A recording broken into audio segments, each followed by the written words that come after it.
Everything starts with the tale of a hero who, like others, destroys everything that causes suffering and seeks to heal the pain of those who need to be saved. However, every hero waits a premature end, whether through the betrayal of someone he trusted or by falling into an enemy's trap. Once one of these heroes was so powerful that people avoided him out of fear, that he continued to save those in need at the cost of his own heart. When the world was saved on the brink of death, he prayed to the gods to grant a wish in his next reincarnation. Next, a boy named Alan wakes up with his brother screaming his name because their father is calling. This brother despises Alan for being lazy and undeserving of the comfort he has, wishing their father would be stricter with the older brother's behavior. But he believes today is the day everything will change. So Alan arrives in the throne room, where his father mentions that the boy was born into the Westfeld ducal family 15 years ago, that he never advanced past level 1. And worst of all, at the blessing ceremony held the previous day, Alan received no gift, even though every child in this world receives a gift from the gods. For this reason, Alan's father sees him as a failure who embarrasses the family name, being the heir of the Westfeld family.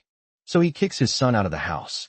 Outside the gates, Alan celebrates being free from such an unbearable duke. After being reincarnated now, he could follow his own path and seek the inner peace he so desired in his past life. For this, the boy wanders to the borderlands in the east of Westfall, where he hopes for a peaceful life far from trouble. Unlike his previous incarnation, where people feared him, on his way to his destination, he finds a good place to rest before continuing his journey, but spots in the distance a knight named Beatrice, who is facing alone some stone dogs. She tears the beasts apart, but they quickly regenerate, leaving her companion Lise in danger. Beatrice asks her friend to flee, but Lise doesn't want to leave, and abandon the knight alone with these beasts.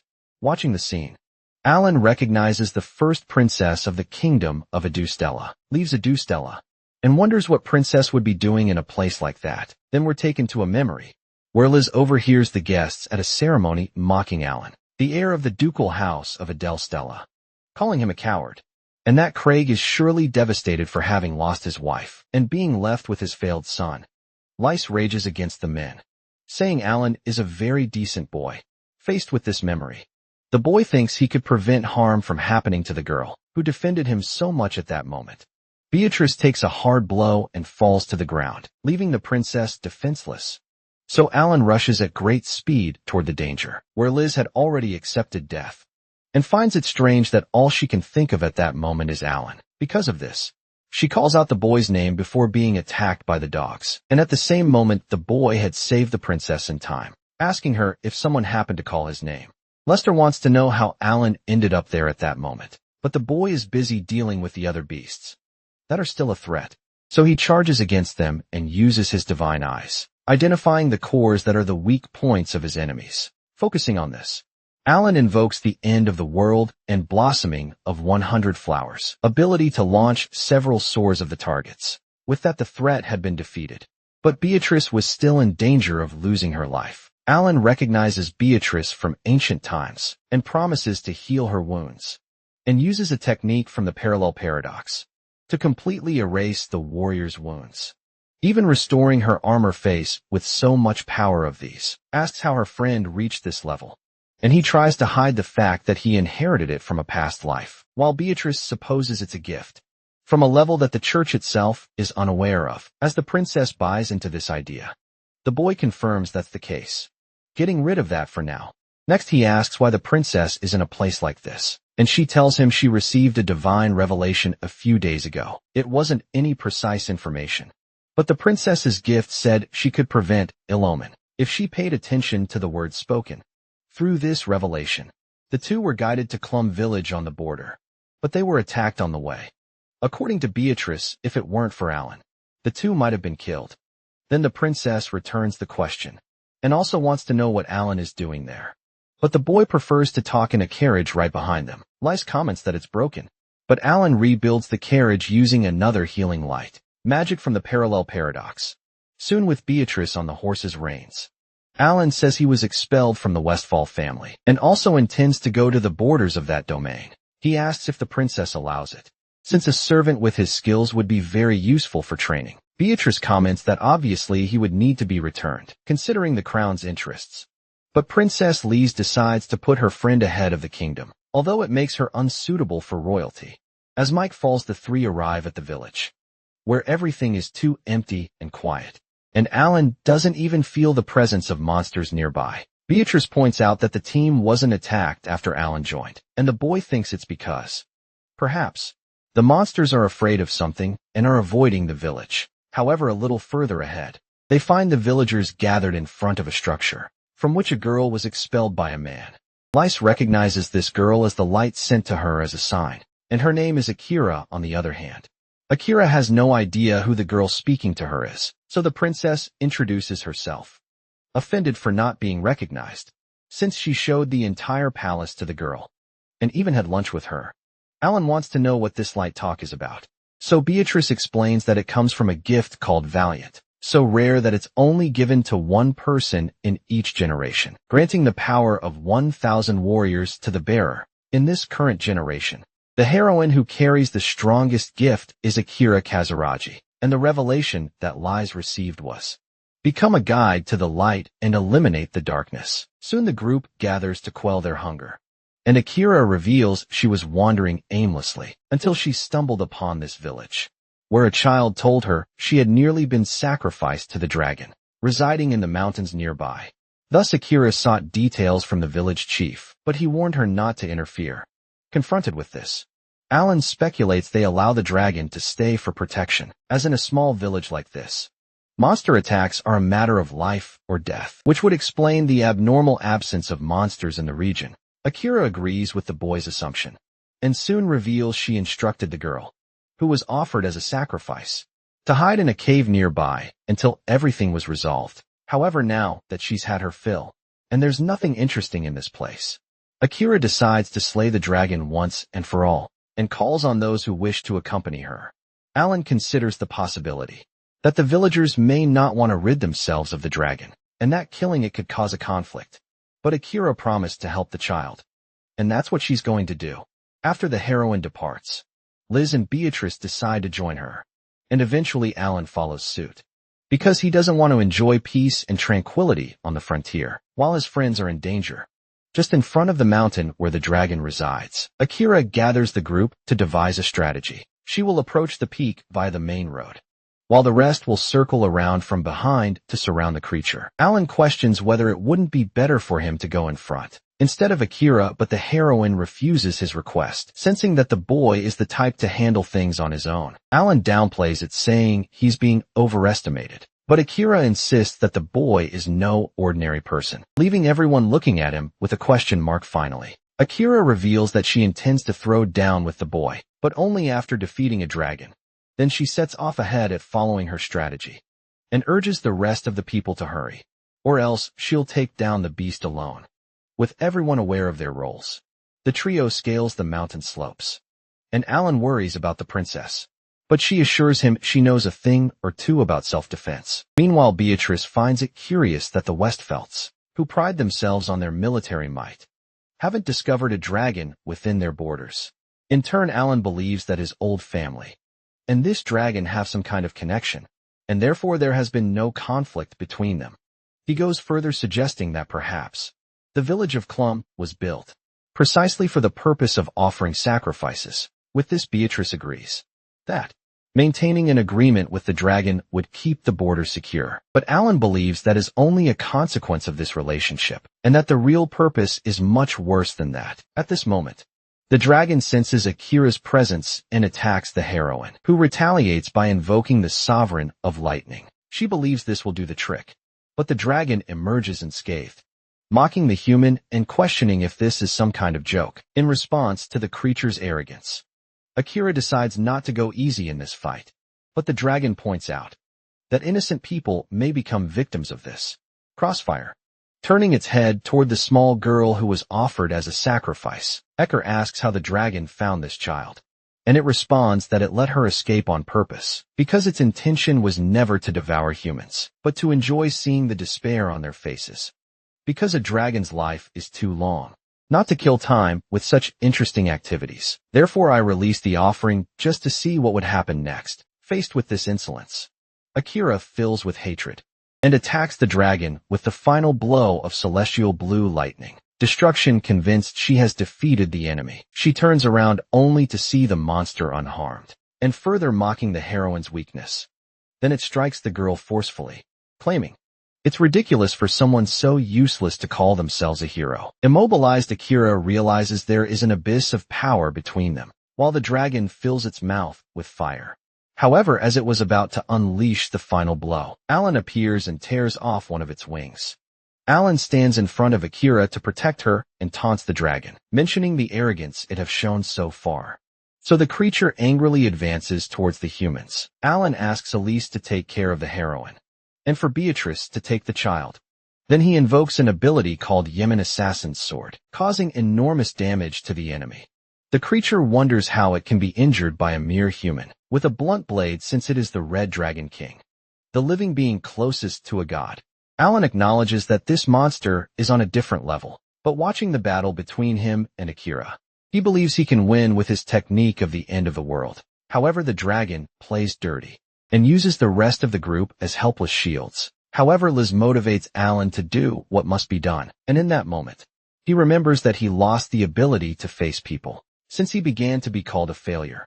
Still, he sees that lies awakens a strange courage within him, so he charges at the dragon, who decides to end everyone at once. But the mysterious warrior uses the light, the supreme ability of the end of the world.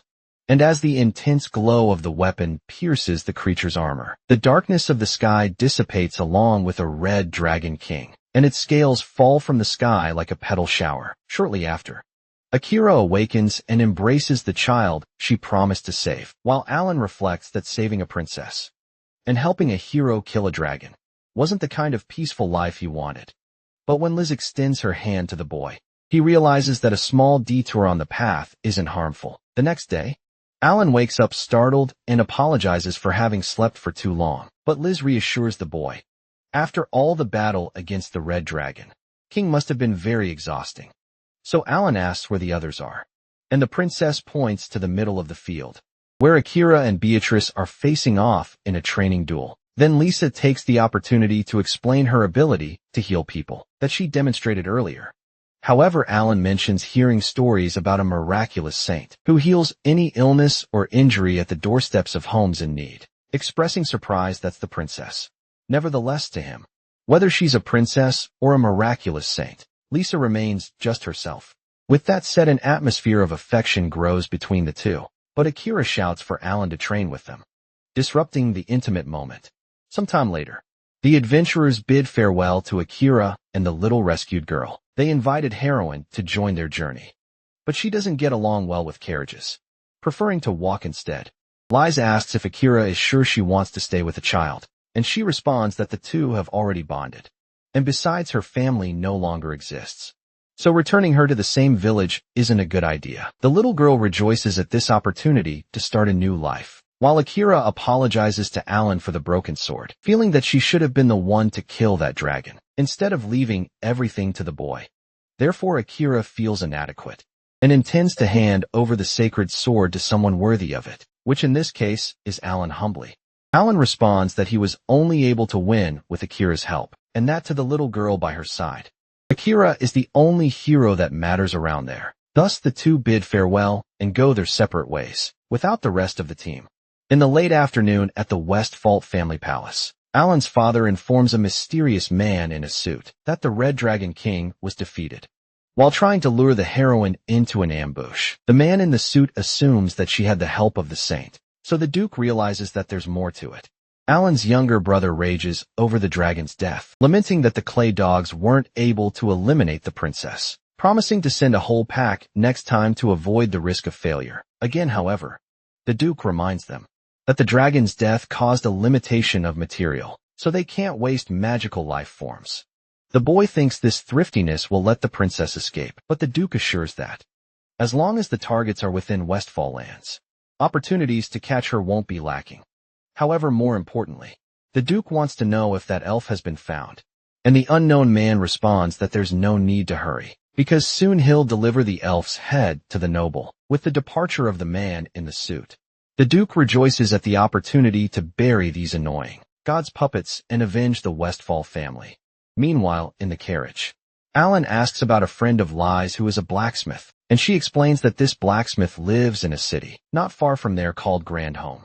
Liz would love to ask her friend to make a new sword for Alan. He in turn is surprised to hear about cities on the border, while Beatrice asserts that their friend is a good professional, despite there not being many elven blacksmiths. Bentley's apologizes to Alan for her revelation, putting him in this whole situation, and intends to give the sword as a reward. Alan accepts the gift, but asks if the princess shouldn't return to the capital. She explains that she has already informed her father. Besides being with Beatrice as Mike falls, the group sets up a camp to sleep, and Beatrice offers to light a fire. But Alan uses his power to create fire for everyone, leaving the warriors stunned. Lise is exhausted and ends up falling asleep on her friend's shoulder, and Beatrice teases saying they're engaged. So there's no problem with that.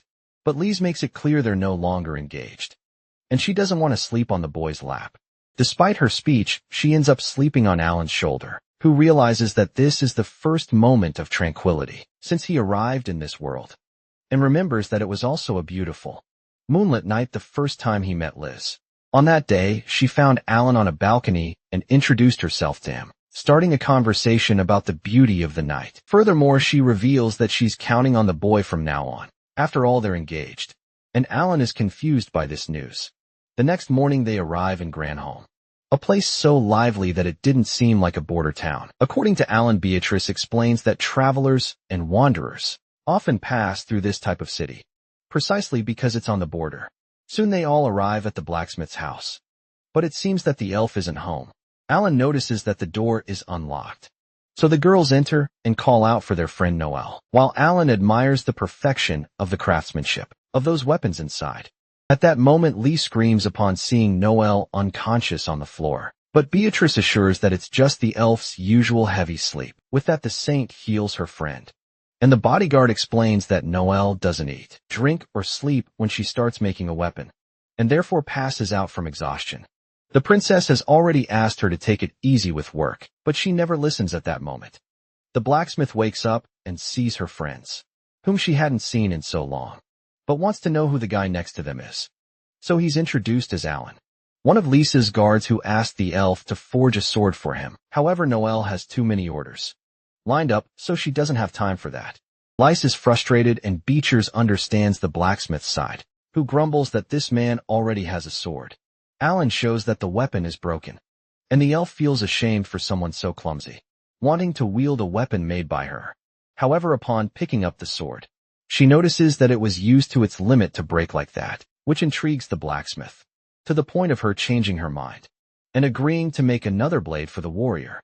She asks if Alan wants a sword that surpasses the sacred sword, simply the most powerful weapon she could produce. After all, only a few people are capable of wielding such equipment, and Noel believes Alan is one of those people. With that said, the boy has no reason to refuse, so Ferrero prepares to start the work by pushing all the visitors out. Alone inside the house, the elf remembers Vanessa, a blacksmith she greatly admired in her childhood, and immediately promises to produce a weapon that will surpass the sacred sword.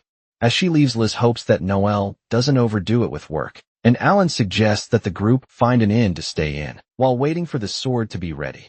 Nearby, a woman reveals herself and intends to report what she's seeing soon. She tells the man in the suit that the saint was seen with her bodyguard and another warrior, and the man is surprised because he thought the princess would only be accompanied by Beatrice, so he plans to investigate the matter. Meanwhile, at a nearby inn, Alan asks what they're going to do during these days, and Beatrice recommends that he do what he's always wanted, relax and not worry. However, Lee suggests he visit the Adventurers Guild to sell the items the dragon dropped, and Alan thinks it's a good idea to cover the hotel expenses. With that decided, the girls decide to take a stroll around the city in Alan's absence. With the boy gone, Beatrice questions whether the two of them alone will really be able to handle this matter, but Liz prefers not to involve Alan in it. Shortly after, the warrior finds the guild and shows the dragon scales he looted, and the receptionist is impressed to have such a rare item on the counter. Unsure of what to do, she takes some and rushes to speak to the manager, leaving Alan empty-handed. At that moment, The man in the suit takes advantage of the situation to approach Alan and ask for details about the dragon scales the boy is carrying, seeing his lack of manners. The man takes off his hat and introduces himself properly as Horus, along with his friend Milena, a rare Amazon to be found in these lands. Harris explains that he never tires of hearing adventurous stories, so he wants to know if Alan obtained these dragon scales alone in turn. The boy mentions that he had the heroine's help, and Harris becomes intrigued by this conversation, but the attendant returns at that moment, claiming to have assessed the value of the scales. Alan looks back at the mysterious man, but he had disappeared along with his companion. Outside, Horus comments to Mylene that he never imagined that the man accompanying the princess is just a useless person, without talent, but the Amazon feels something in that young man. That bothers her a lot, although Horus thinks he is not a problem. Days later, the trio returns to Noelle's blacksmith, hoping the sword is ready. But once again, she was passed out on the ground. After being healed, Noelle points to the most powerful weapon she could forge, and as Alan wields the blade, he is sure it's a great sword. Noelle wants to test the weapon right away, but Liz warns that she won't be healing the elf all the time. Still, the blacksmith chooses to accompany the boy, because only by observing the sword will she know if any adjustments are needed. Alan notices the girl's perfectionism and asks why she decided to be a blacksmith. She questions if it's strange for an elf to have this profession, and Alan believes it is, because of the characteristics of the race's talent, and that's why dwarves are usually more suited to it. Then Noelle reveals that she was raised by a dwarf and doesn't know where she was born or who her parents are, but only remembers being in an unknown place, wandering aimlessly until she was rescued by Vanessa. Vanessa was persistent, clumsy, and stubborn. She never wanted to teach Noelle how to make a sword, but she was still an important master for the elf.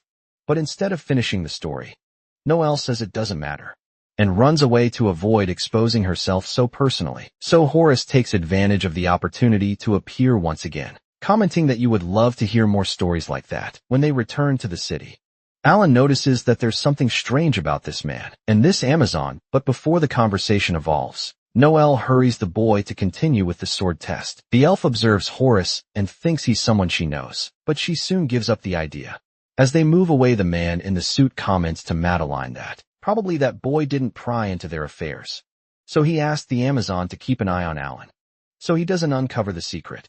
Returning to the warrior, he tests the sacred sword, and after defeating some creatures with it, he is satisfied with the blade.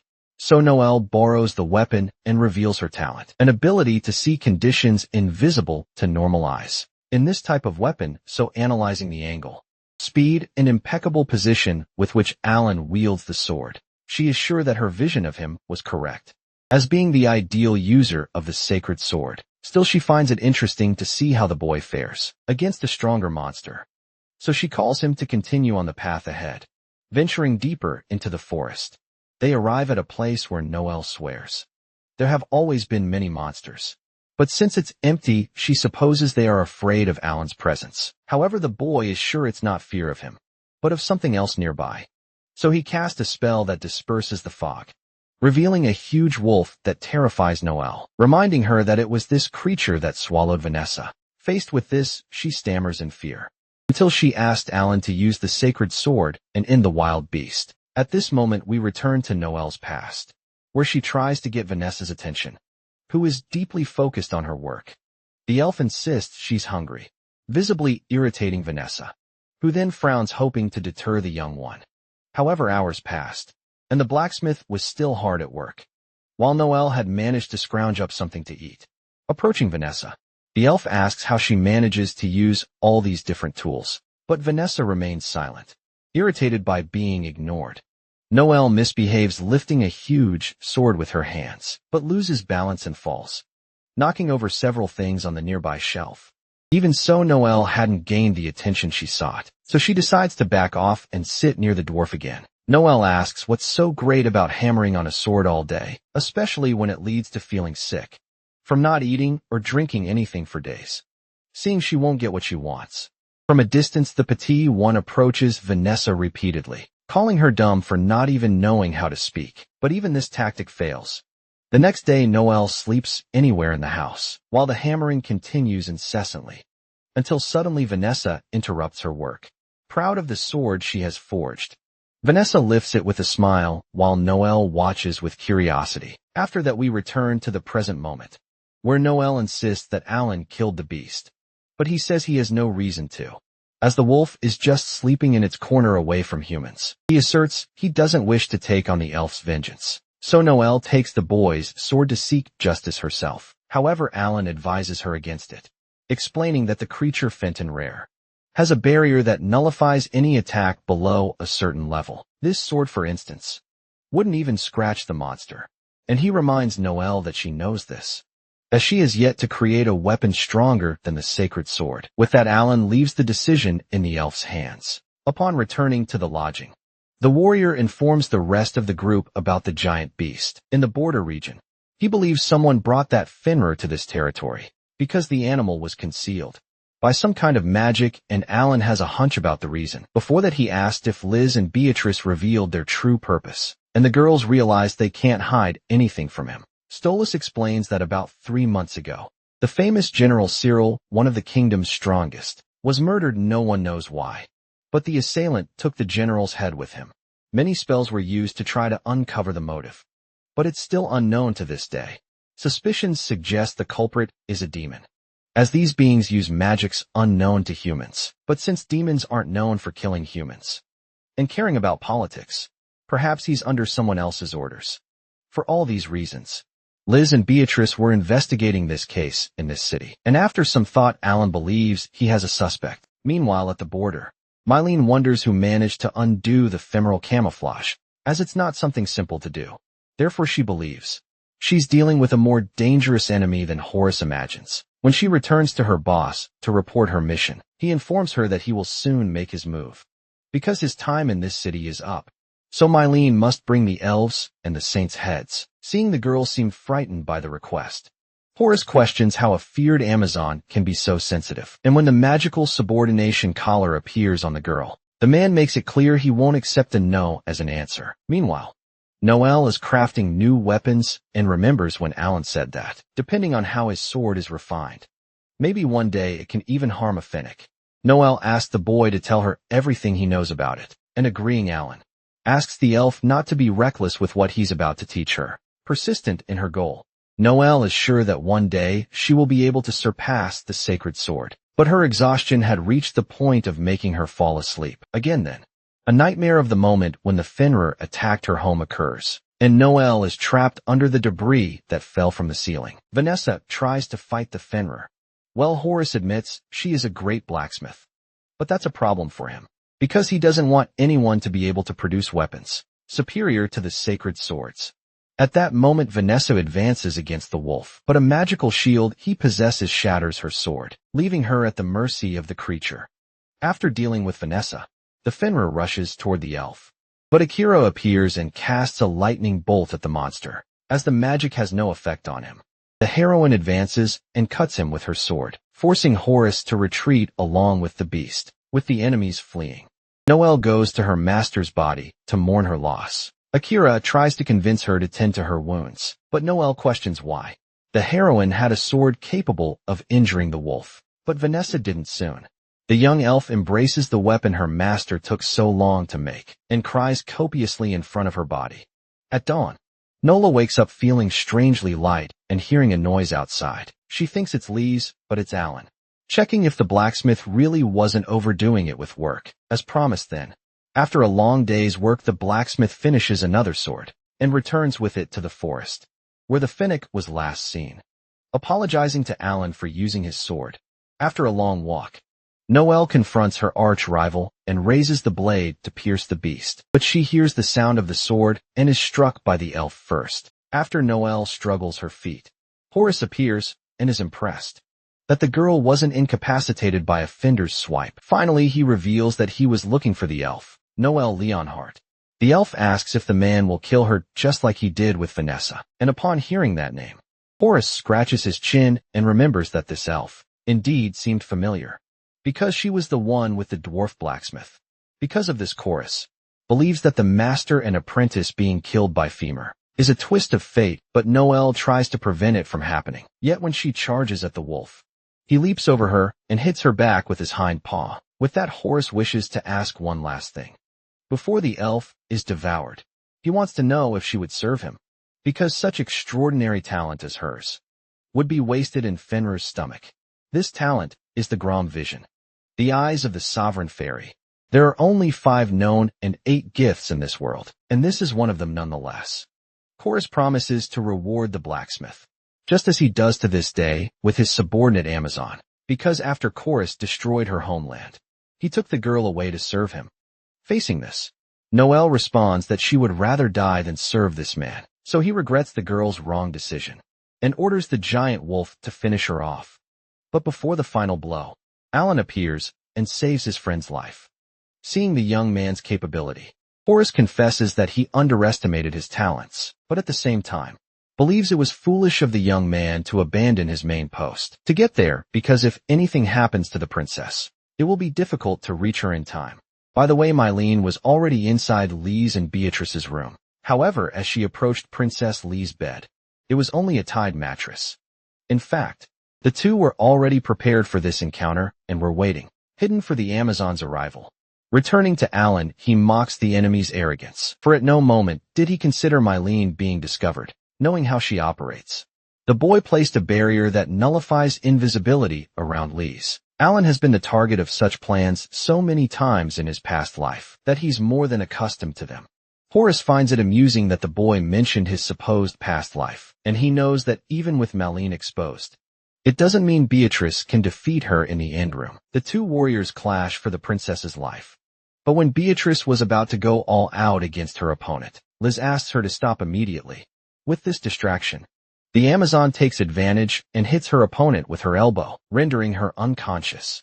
With this, the path was clear for Mylene to finish off the princess. But instead of completing the job, the Amazon hesitated until Beatrice managed to save her friend in time. Watching the fight from afar, Alan sees that the two won't need any help, and informs Horace that his execution attempt failed. Still, Horace believes he is in control of the situation, since Fenrir cannot be harmed without a sacred sword. Therefore, he orders the wolf to destroy the insolent boy, and the beast's imposing presence makes Noelle recall old visions of her trauma and scream for Alan.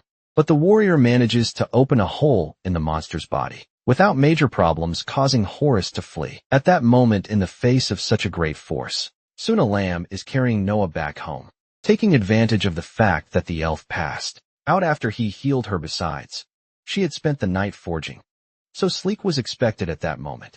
Liz comes running towards her friend to see how he is. Fortunately, everyone is fine, but Noelle isn't happy when she wakes up and sees that Alan was carrying her without her permission. The next day, they assess that Mylene has been released from Horace's subordination spell, so she should be able to speak freely. Beatrice thinks it's best to take her to an official trial in the capital, but Liz believes that this girl is not evil, so she wants to find a more peaceful way to resolve the situation. The bodyguard reminds that the Amazon tried to kill the princess, but she responds that it wasn't this girl's intention anyway. Liz believes that Mylene has someone from her people waiting for her, but the Amazon explains that her homeland was burned, and she has nothing left, nowhere to go at that moment.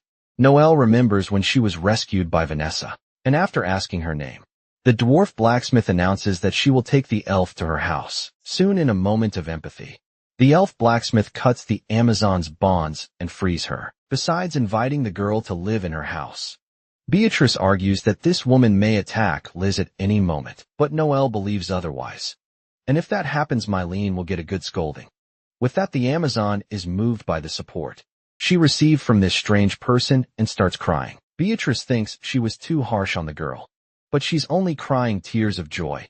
Therefore, Alan realizes that today's problem is solved. Then, in the middle of the night, he returns alone to the forest and casts a powerful spell. Meanwhile, Horace is far away from the protagonist, certain that he escaped death. Still, he wonders who that kid with such incredible ability is. And speaking of him, Alan had cast a spell at the exact coordinates where the old man was. So the spell hits the man and opens a rift along the way. After that, a ghastly creature approaches the man calmly. At that moment, Alan arrives to ask some things he needed to know, but it seems someone arrived before him. Then this creature returns to the Count of Westfeld and informs that he eliminated Horace to prevent the information from leaking. According to the Duke, this was the minimum to be done, since the blame lies precisely with the demons. His son goes further, saying that The demons put on such a show, just to not end up killing the saint or the elf in the end. So it seems they're not as good as they claim. With that, the demon expresses his dissatisfaction, frightening the boy, and he soon states that he will deal with the princess and the elf. The cab announces that he will take care of the archbishop's hero, but his son asks to stay with the archbishop. After all, he's not a failure like his brother and can handle this easily. In the next scene, we're taken back to a moment from Lisa's childhood, where she was escorted in her carriage along an extremely dangerous path. Suddenly the carriage shakes violently, causing the girl's uncle to hold on to her, to prevent her from getting hurt. Outside, the other soldiers shout that monsters are attacking, so the protective knight asks the girl to stay inside, while he goes out to join the allies in battle. To the princess's despair, the warriors were losing against the winged creatures, and one of them manages to reach her carriage. But her uncle manages to prevent the worst from happening. However, the monster reacts to the blow taken and seriously injures the knight, who is lifted into the air by the monster that manages to impale it with his sword, and ends up falling into a ravine along with his assailant. Back in the present, the heroes walk through the peaceful village, where they pause their investigation, until they question some men assembling a structure, if there will be any festival there. One of the workers replies that the spirits' festival will take place, where they receive the spirits of their ancestors, and it happens once a year. As the outsiders seem frightened, another man explains that it is a specific custom of this village, and that it's nothing more than a lively event, where they dress up as spirits and dance. Then Liz asks if any of them saw a person wearing silver armor around, but no one knows what she's talking about.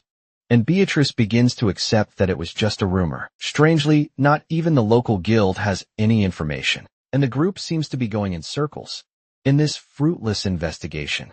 However, Noel mentions the adventurous client, who spoke about a ghost living in a village, possibly from the royal family, filled with hatred for the oppression suffered in his family. This ghost wears a silver armor stained with blood, and walks among the graves at night.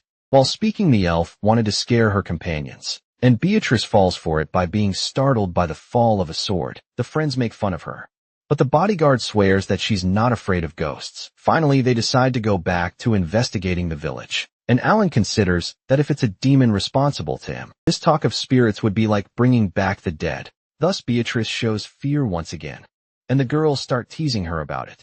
This time, as Noel mentioned, about the graves. The team resumes their investigation from the cemetery, while Beatrice can't hold back her nervousness in this dark environment. At that moment, she's surprised by a guy they saw yesterday, but this time he looks bizarre. Still, this man leads the group to the village leader's house because, according to him, he's the one who will know more about what's going on in these parts. Alan questions what the man was doing in the cemetery, and he replies that he was walking around and stumbled upon the group by coincidence, and then he left shortly after. Inside the house, the leader says that this is a quiet place, and he himself has never heard rumors about spirits and such. Then he offers his house for everyone to spend the night, because the festival starts tomorrow and they could join. Alan immediately accepts the offer, and the man goes to prepare the beds. After lying down, Lise dreams of her uncle in the beautiful palace garden, wearing his typical armor and cloak. However, the girl calls her uncle Dad, and he corrects her once again. Although she likes the idea of having two fathers, the knight, and just come to give his niece a kiss, because he'll be away for a long time on an expedition, but he promises to come back as soon as he can. Lise doubts he's telling the truth, so the man teaches the child that believing in people is what creates connections and makes us human upon waking from the dream. Liz hears something outside, so she goes to the window to see what it is, and sees her uncle walking away from the house. Lise runs after her uncle into the middle of the cemetery, until undead rise from the graves and surround the princess. However, it was all just another dream, and since the girl was screaming, Alan went to check on her. In a few seconds, Liz catches her breath and gives a strong hug to her friend, who welcomes the girl back. The next day, as the sun sets, the spirits' festival finally begins, and Beatrice doesn't hide that she found the celebration somewhat bizarre, because treating the dead like this in her nation is a big taboo. Alan suggests that the royal knight exercise her authority to end the party, but the fearful warrior argues that no one has been hurt yet. As time passes, everything seems to be normal, but Alan can't shake off the feeling that there's something wrong with this village.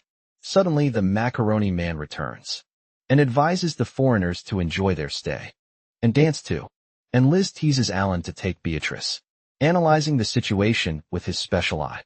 Alan accepts the proposal and leaves with the bodyguard right behind. When she's alone, Liz sees a strange purple smoke hanging in the air and someone calling her name. When she realizes it, her uncle is in the middle of the crowd of residents celebrating, so she decides to go after him once again. When she finally reaches the man in the depths of a dark forest, Liz gets scolded by her uncle for being in such a dangerous place. Alone, but Liz argues that she's with her dad, and all this time she wondered where he was.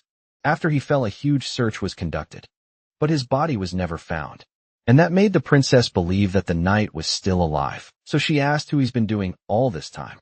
And the uncle replies that he hated the royal family and went into hiding to seek revenge.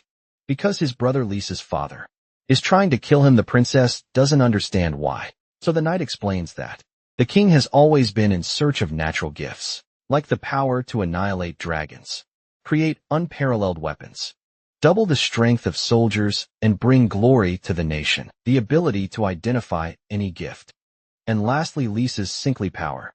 Each of these powers is capable of destroying the kingdom, and the bearers of such abilities are called puppets of the gods. Liz comments on how absurd this is, and her uncle agrees, but warns that the king thinks differently. In the king's mind, the bearers of natural gifts are rebels, who have come to bring destruction in the name of the gods. That's why he decided to kill them all.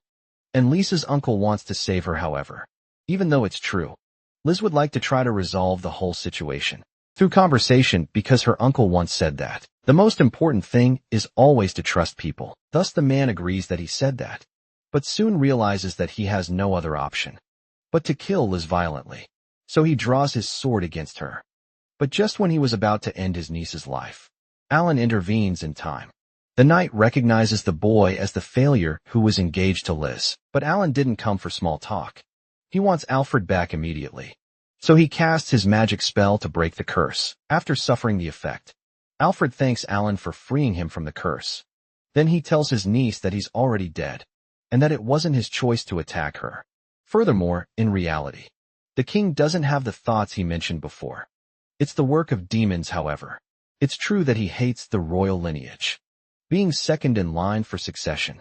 Many did everything to get his attention, and some even tried to destroy his relationship with his own brother. For these and other reasons, Alfred came to detest the snake's nest that is royalty, and decided to abandon his position, starting a new life from scratch.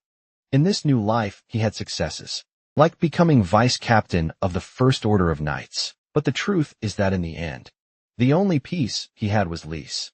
After telling the whole truth, Alfred announces that he's running out of time. So he asks Alan to take care of his beloved niece, because despite being a good girl, she's sometimes reckless. Finally, he would like to challenge the boy to a duel, because after all, Alan will be responsible for the man's greatest treasure, and he needs to know if the young man is worthy.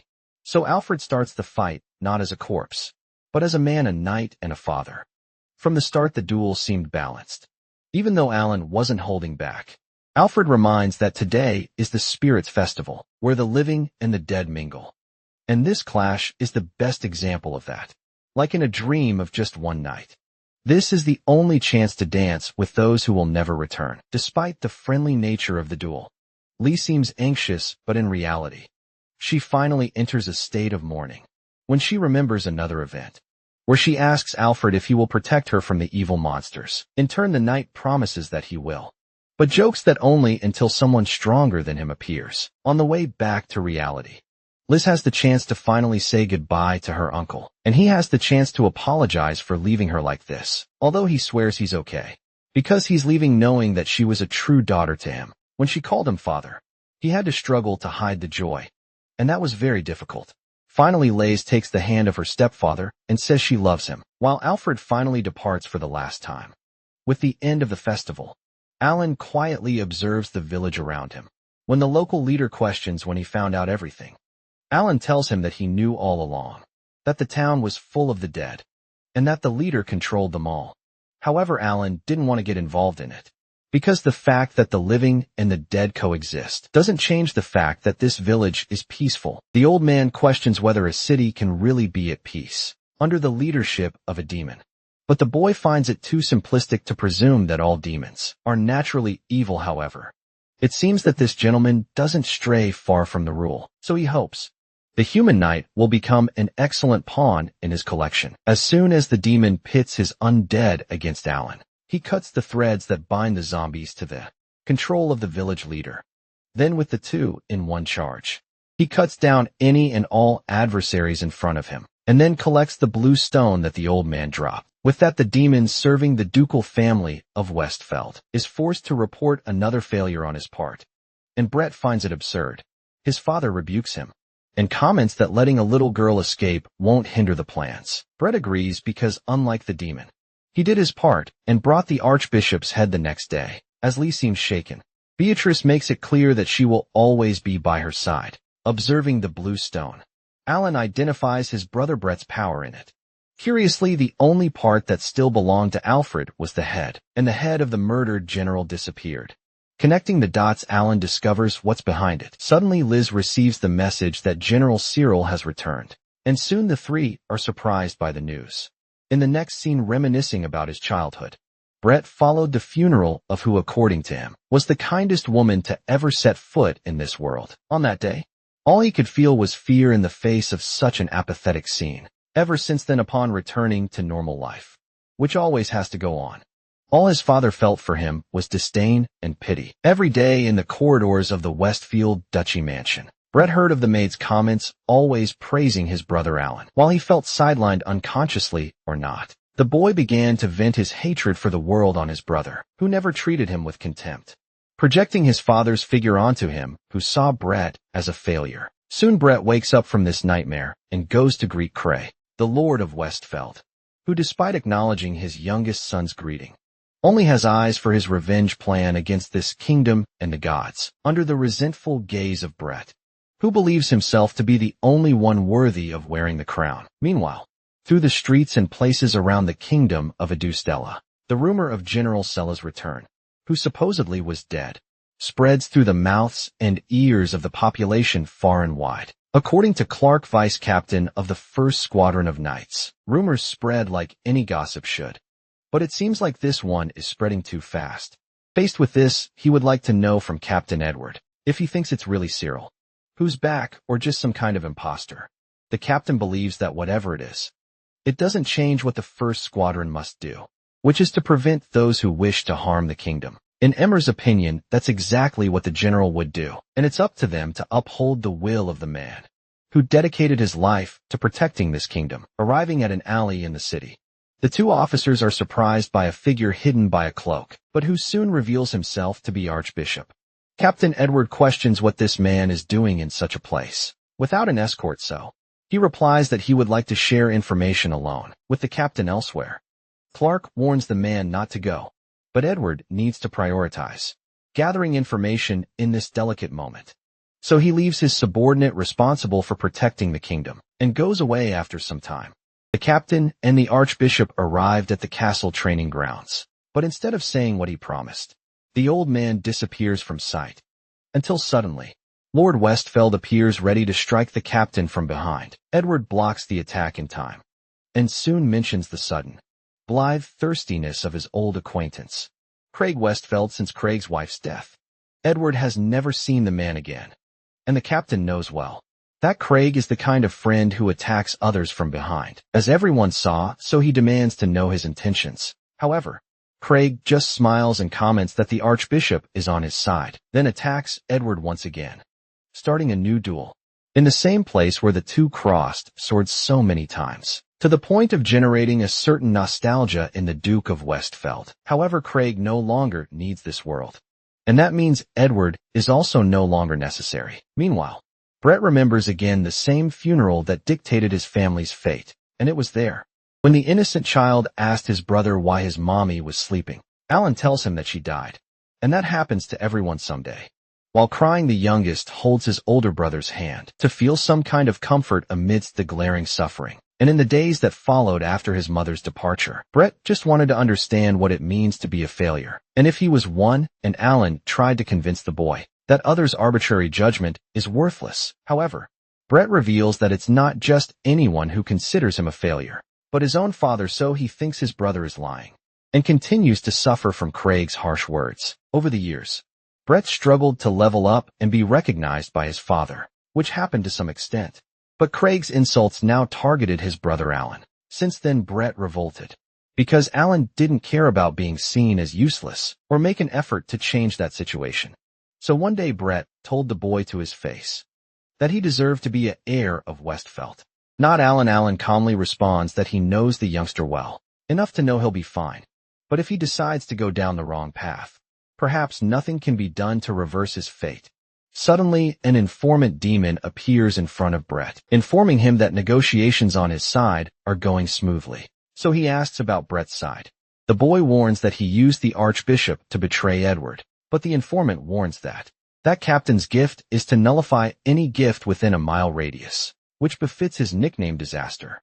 Anyway, Brett isn't worried because his father is dealing directly with him, and in the worst-case scenario, Brett can use his gift without being affected by Edward. At that moment, another informant appears saying that the hero has appeared, so it's time to face the first quadrant of knights. So before leaving, the first informant states that they are lending their strength to the Westfeld, so no failure will be tolerated.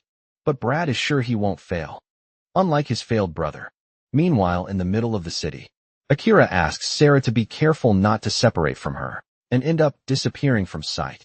When Sarah hugs the heroine tightly so that this never happens, Akira says that when the dust settles, she will find a safe place where the girl can live without fear. As they continue on their way, the two are being watched by shadowy figures surrounding the city, until Akira gets tired of playing hide and seek, and away from the rest of the crowd, demands that the shadows reveal themselves. Faced with the enemies, the heroine explains that it's not difficult to track such an intense thirst for blood. But anyway, she emphasizes that none of them are capable of defeating her. In turn, the demons agree that they wouldn't stand a chance, but only if Akira were alone, which is not the case. So one of the demons applies the same symbol to Sarah that they imposed on the inhabitants of that cursed village, which uses the lives of the bearers as fuel for an explosion. In other words, with a simple fireball, Sarah will explode into the air like dynamite. So Akira must choose between staying and being killed alongside the girl, or fleeing and leaving her behind. Since the heroine chose the first option, soon fireballs are thrown at the two humans. Patrolling the surroundings of Ad Astra, a member of the first squadron informs Clark, the vice captain, that he looks pale. Being honest, Clark confesses that he is quite worried about the captain, although everyone believes he can handle himself at this moment. A demon manifests itself in front of the soldiers, and Clark doesn't know what to do, because he knows he is not capable of dealing with this enemy, with the forces he has at the moment. However, the demon reveals that it has nothing against the soldiers, and is willing to tell the truth about this world. Meanwhile, the Archbishop appears on the balcony of the royal palace, accompanied by General Cyril for a speech to the population, which gathers happily for the return of the famous general, controlled by Brett's puppeteer gift. Cyril apologizes for causing so much commotion in the past few days, but now intends to bring the truth to everyone. Then, the Archbishop asserts that the gods have been lying all this time, because in reality, the gifts are not blessings they grant, but rather a curse for life. Cyril cites the example of the majority of the people who wish to have a simple life, as humble bakers, artisans, or maybe a clerk, to travel the world in freedom. Yet none of them ever had the right to choose the gift they received. On the contrary, these gifts are evil tools that the gods use to control the people. Like mere puppets, however, the Archbishop reveals that there is a way to break free from slavery, and that is only by giving up their gifts, so that everyone can be masters of their own destiny. Faced with this unexpected speech, the people go into a tailspin, to see their entire societal structure turn upside down in a minute. But Cyril claims to have the answer to all these doubts by bringing Brett Westfield to the forefront. First, Brett points to a magical life form right behind the citizens, while Cyril emphasizes that this monster has the strength of 10,000 soldiers, as well as no weak points in its defense. Second, Brett, with his puppeteer gift, can control this creature, so that it can protect the kingdom without the need for divine gifts. On the contrary, as the Archbishop tells, Westfield's puppeteer gift is still capable of extracting latent abilities in others, awakening powers that remain dormant in the bodies of all, even stronger than the outdated gifts. seeing that the pupil remains confused. Brett confesses that not everything can be done without gifts, and that's why he brought out a figure that can meet the needs of a difficult day. So when the demonic beast is revealed, the population panics. In the face of such a hideous and notoriously evil figure, still Brett states that the kingdom has managed to establish a cooperative relationship with the demons, and it was through them that humans could discover the truth about the imprisonment of the gifts offered by the gods. Therefore, it will be the demons themselves who will give everyone the powers that will replace the gifts, restoring to men their desired independence. In his final speech, Brett calls on the people of Adu Stella to live together, the destiny they choose for themselves. And as everyone applauded, the youngest West felt the more adoration he desired, while feeling in his veins the sweet pride of his own ego. Meanwhile, his father still engages in an intense battle against the captain of the first squadron. And even though managing to nullify the opponent's gift, Edward is about to be defeated. Faced with this, Craig reinforces his point of view, arguing that gifts were never the main strength of a man, but rather the level he reaches by elevating the status of his spirit, which elevates the individual and makes him truly close to the gods. So close that it makes a human capable of killing a god. As for the vice captain, upon hearing the supposed truth, he draws his sword along with the first squadron, fulfilling his role as the shield of the people. At this point, the demon disappears and knocks down the soldiers one by one. In a short time, Clark had been hit, and at this moment the demon returns, thinking the man would surrender. But Clark honors his title of knight by giving his life for the kingdom, while the demon laughs at the soldier's ignorance. However, before the death of the vice captain could be realized, Beatrice approaches and agrees with the demon about warriors being ignorant, sometimes including herself. Usually, meanwhile, Edward has finally been subdued. While Crate accuses the captain of being unworthy, suddenly a demon appears in the room. But when questioned about its mission, this demon attacks Crate and reveals to be Akira. In fact, hours ago, when the fireballs were launched at her and Sarah, the magical seal that Alan had placed on the girl was activated, protecting her and the heroine with a protective shield. Back on the balcony of the hall, Brad announces the end of human slavery, to make way for the era of the real power of men. But Alan is seen among the crowd, generating hatred from his brother. Alan examines Beatrice's demeanor in the kingdom's surroundings, while she accuses the demons and the Duchy of Westfeld of executing the general and attempting to kidnap Princess Glees. On the other hand, the demon has no doubt that all these humans will soon be underground, so he decides to reveal the truth as a funeral gift. As he begins to speak, My Leon activates a listening device while remaining invisible, and the demon's speech is broadcast through speakers near the palace. The demon confesses that powerful gifts, like those of the general and the princess, are obstacles to his race, which values domination. So they want to convince humans to give up their gifts on their own. Desperate, Brett acts as if his brother were doing all this just to provoke him, then shouts for Alan to stop ruining his plan, causing the population to hear the word plan and become even more suspicious of the boy, who presented himself as the savior of the nation. Furthermore, Princess Liz herself appears and reveals that the attempted execution against her did indeed occur at the hands of magical life forms, like those Brett presented today as protectors of the kingdom, with no more chances to deceive the people. Brett laughs and asserts that Alan has meddled where he wasn't called, and then uses his puppeteer gift to control the guards. But Alan prevents the power at the right moment, by cutting the strings emanating from the villain, and knocking down the soldiers, the archbishop and the general all at once. Faced with this, Rat has no choice but to appeal to the magical creatures he created, so chaos ensues in the capital square, causing people to run desperately for their lives. Seeing this catastrophe around him, Alan partially blames himself for not having been able to take care of his brother enough to prevent this tragedy.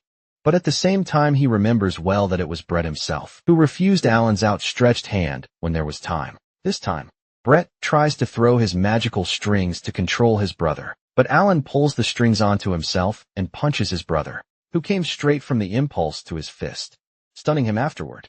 Liz welcomes a lost little girl in the midst of the incident. While Alan warns that he will deal with one more pending issue, Liz asks if it won't be too painful to deal with it. And this question triggers a memory in the boy, when his father despised him for thinking his son was a failure. But this doesn't stop the boy from confirming that he will be fine. Meanwhile, Beatrice and Mylene bravely fight the demon while remaining invisible to try to equalize the battle.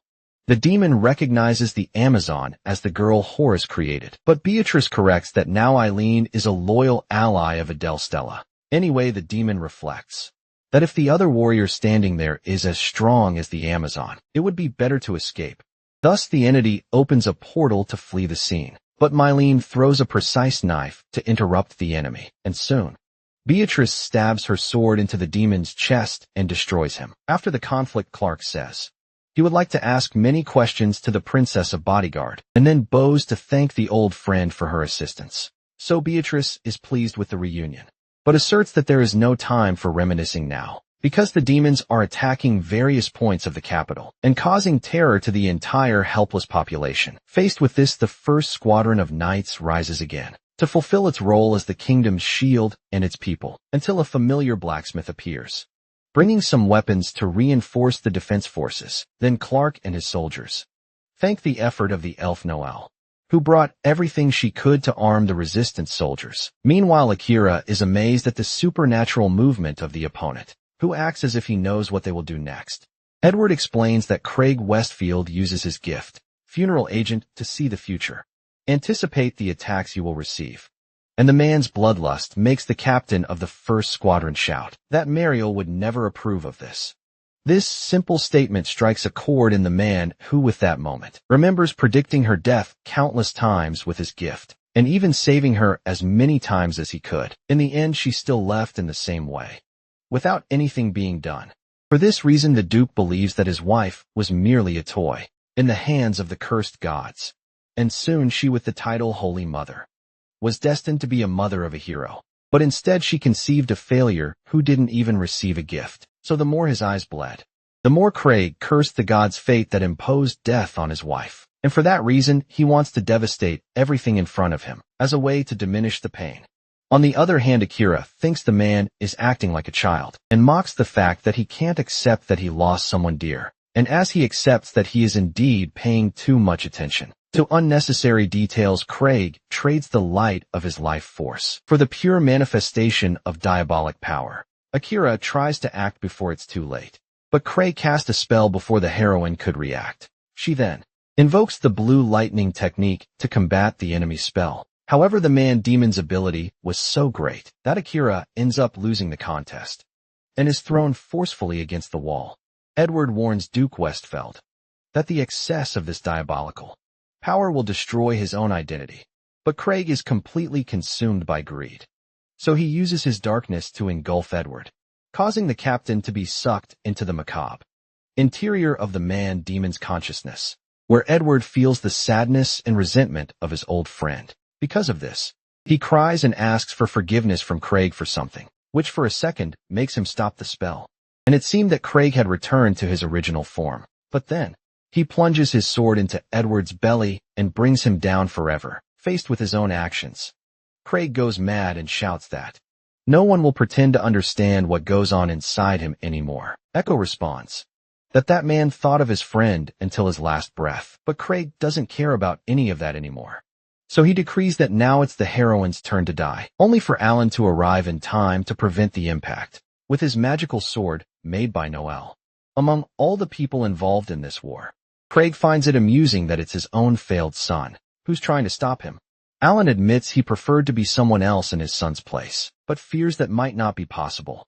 Thus, all the father can show his son is the same old contempt, seeing him merely as another obstacle, conjuring another spell against the boy.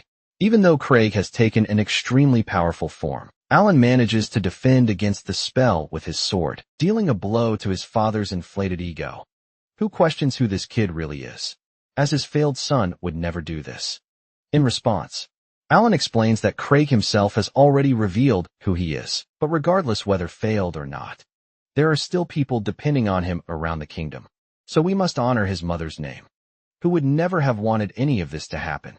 Consumed by his vanity, hearing the name of his beloved wife from the mouth of the son he despises was the last straw for the Duke of Westfield, unleashing his deepest wrath to teach Alan never to speak Mario's name again. Thus he casts such a powerful spell against the boy that it throws him into the darkness of his own world, where Alan plunges through the murky waters of his father's mind, feeling trapped within the ice.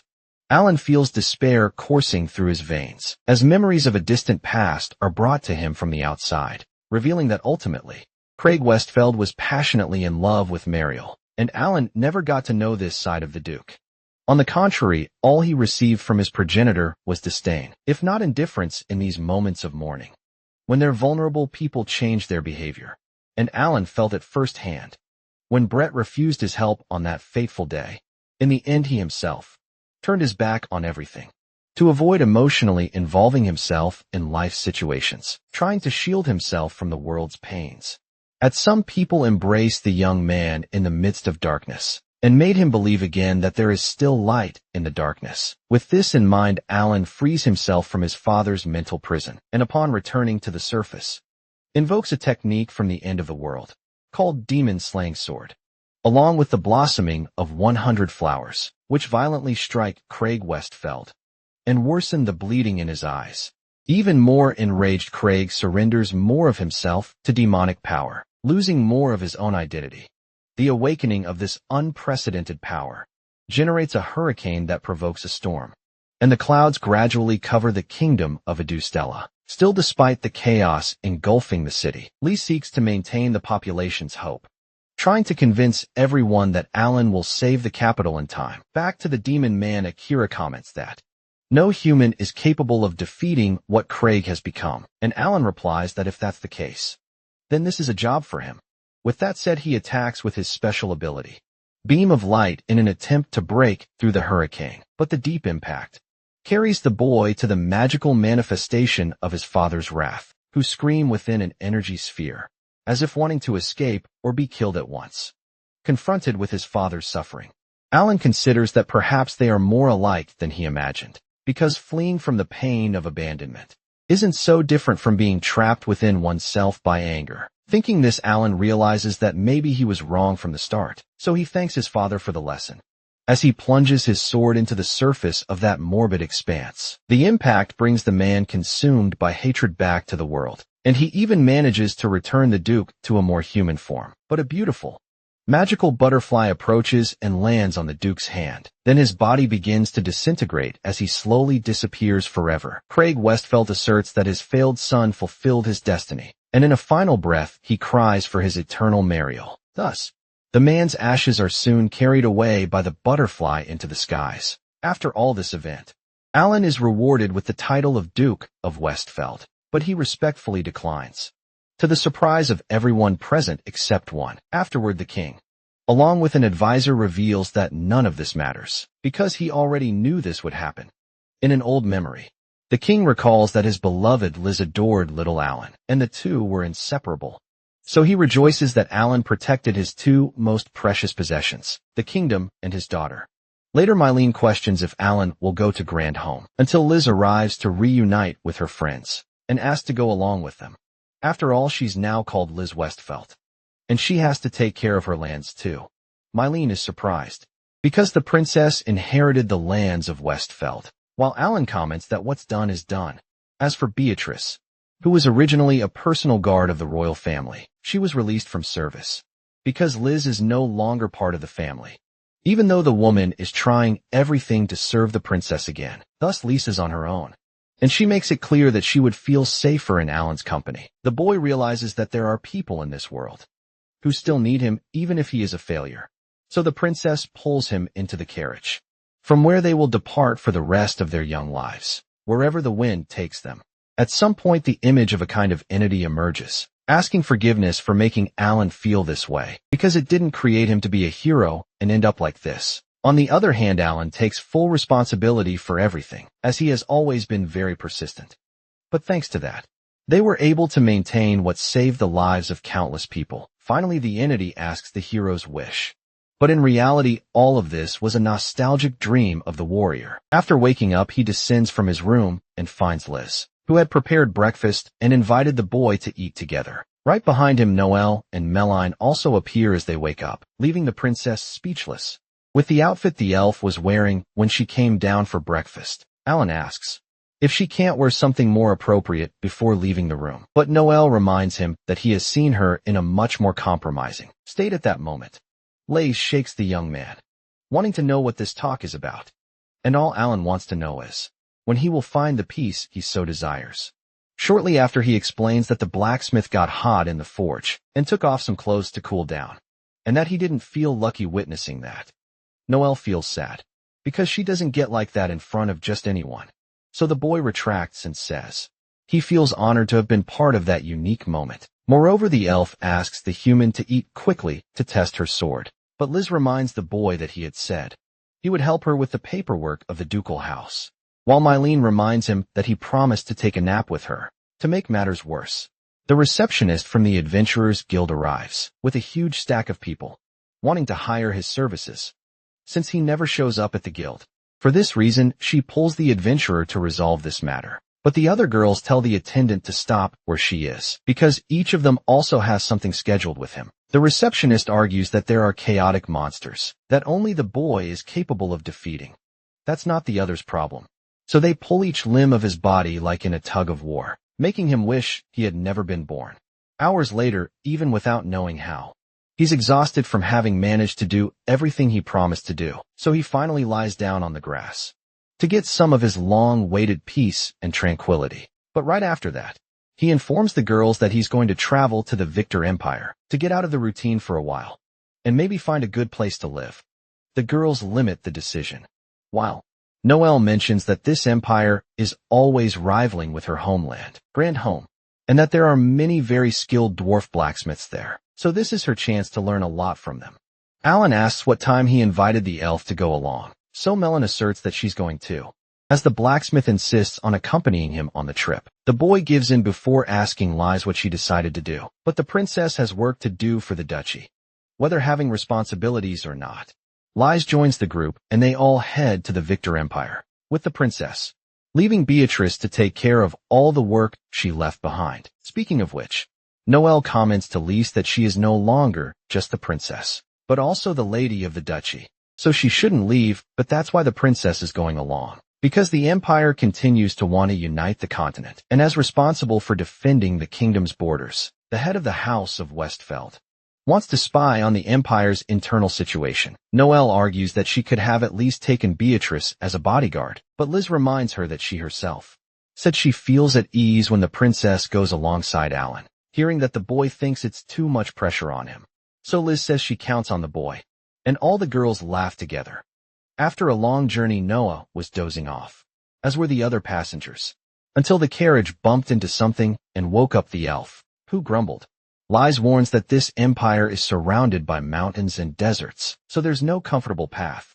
At one point, Alan stops the carriage so the girl will see that ahead there are several sandwolves, bloodthirsty beasts also known as desert reapers. Faced with this, Alan exterminates all the wolves and returns to the carriage in 7 seconds, continuing the journey without major problems so far. However, Alan notes that this would be an ideal terrain for an ambush, so the fact that there are desert wolves there makes him think that someone may be manipulating things. Sometime later, they stop in a city far from the imperial capital, which is still quite busy. Alan thinks the air around is a bit tense, because even being a border city, there are too many guards in this city. Suddenly, he bumps into a girl on the way and realizes it's Henriette, an old friend. She asks what he's doing there. He returns the same question, because the daughter of a marquis shouldn't be walking around without any security. Henriette says it's none of the boy's business and tells him to let her go.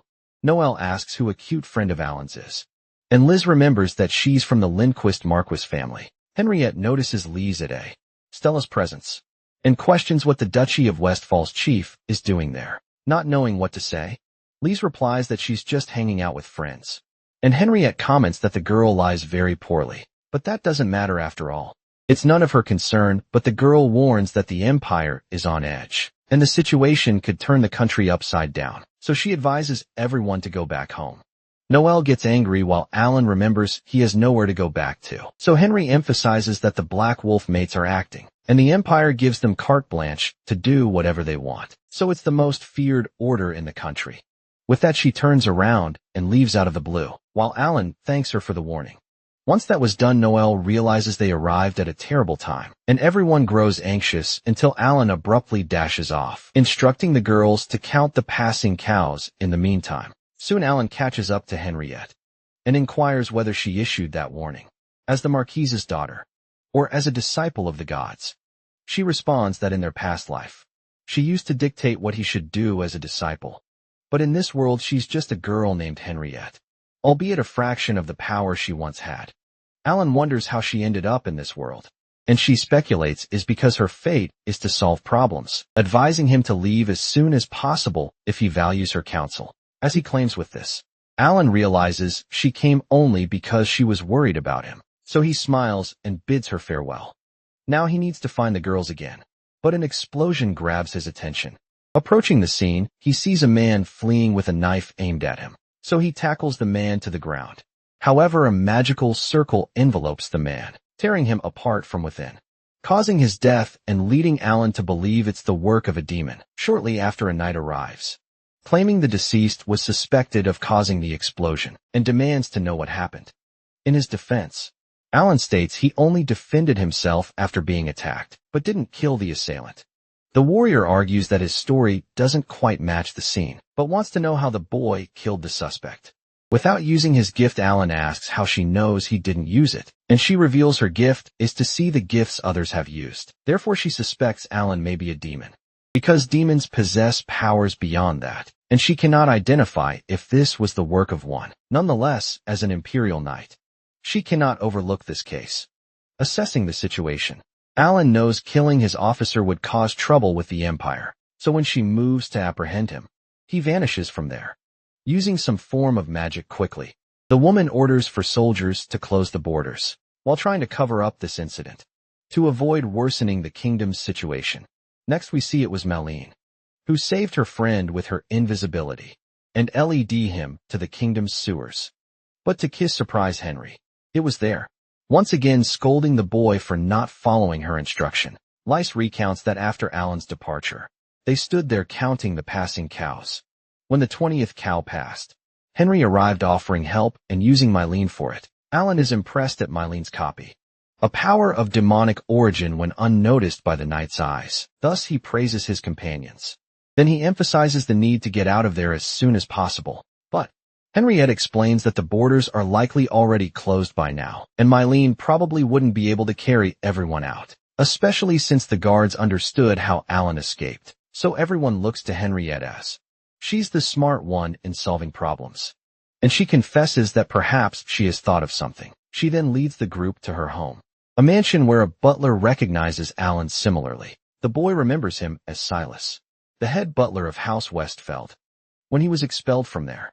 Silas explains that he and the other servants left House Westfall in protest, so the kind-hearted Henriette welcomed them all afterward. At this point, the Marquise's daughter arrives to end the conversation and instructs the butler to show the house to these people, promptly unaccustomed to such comfort.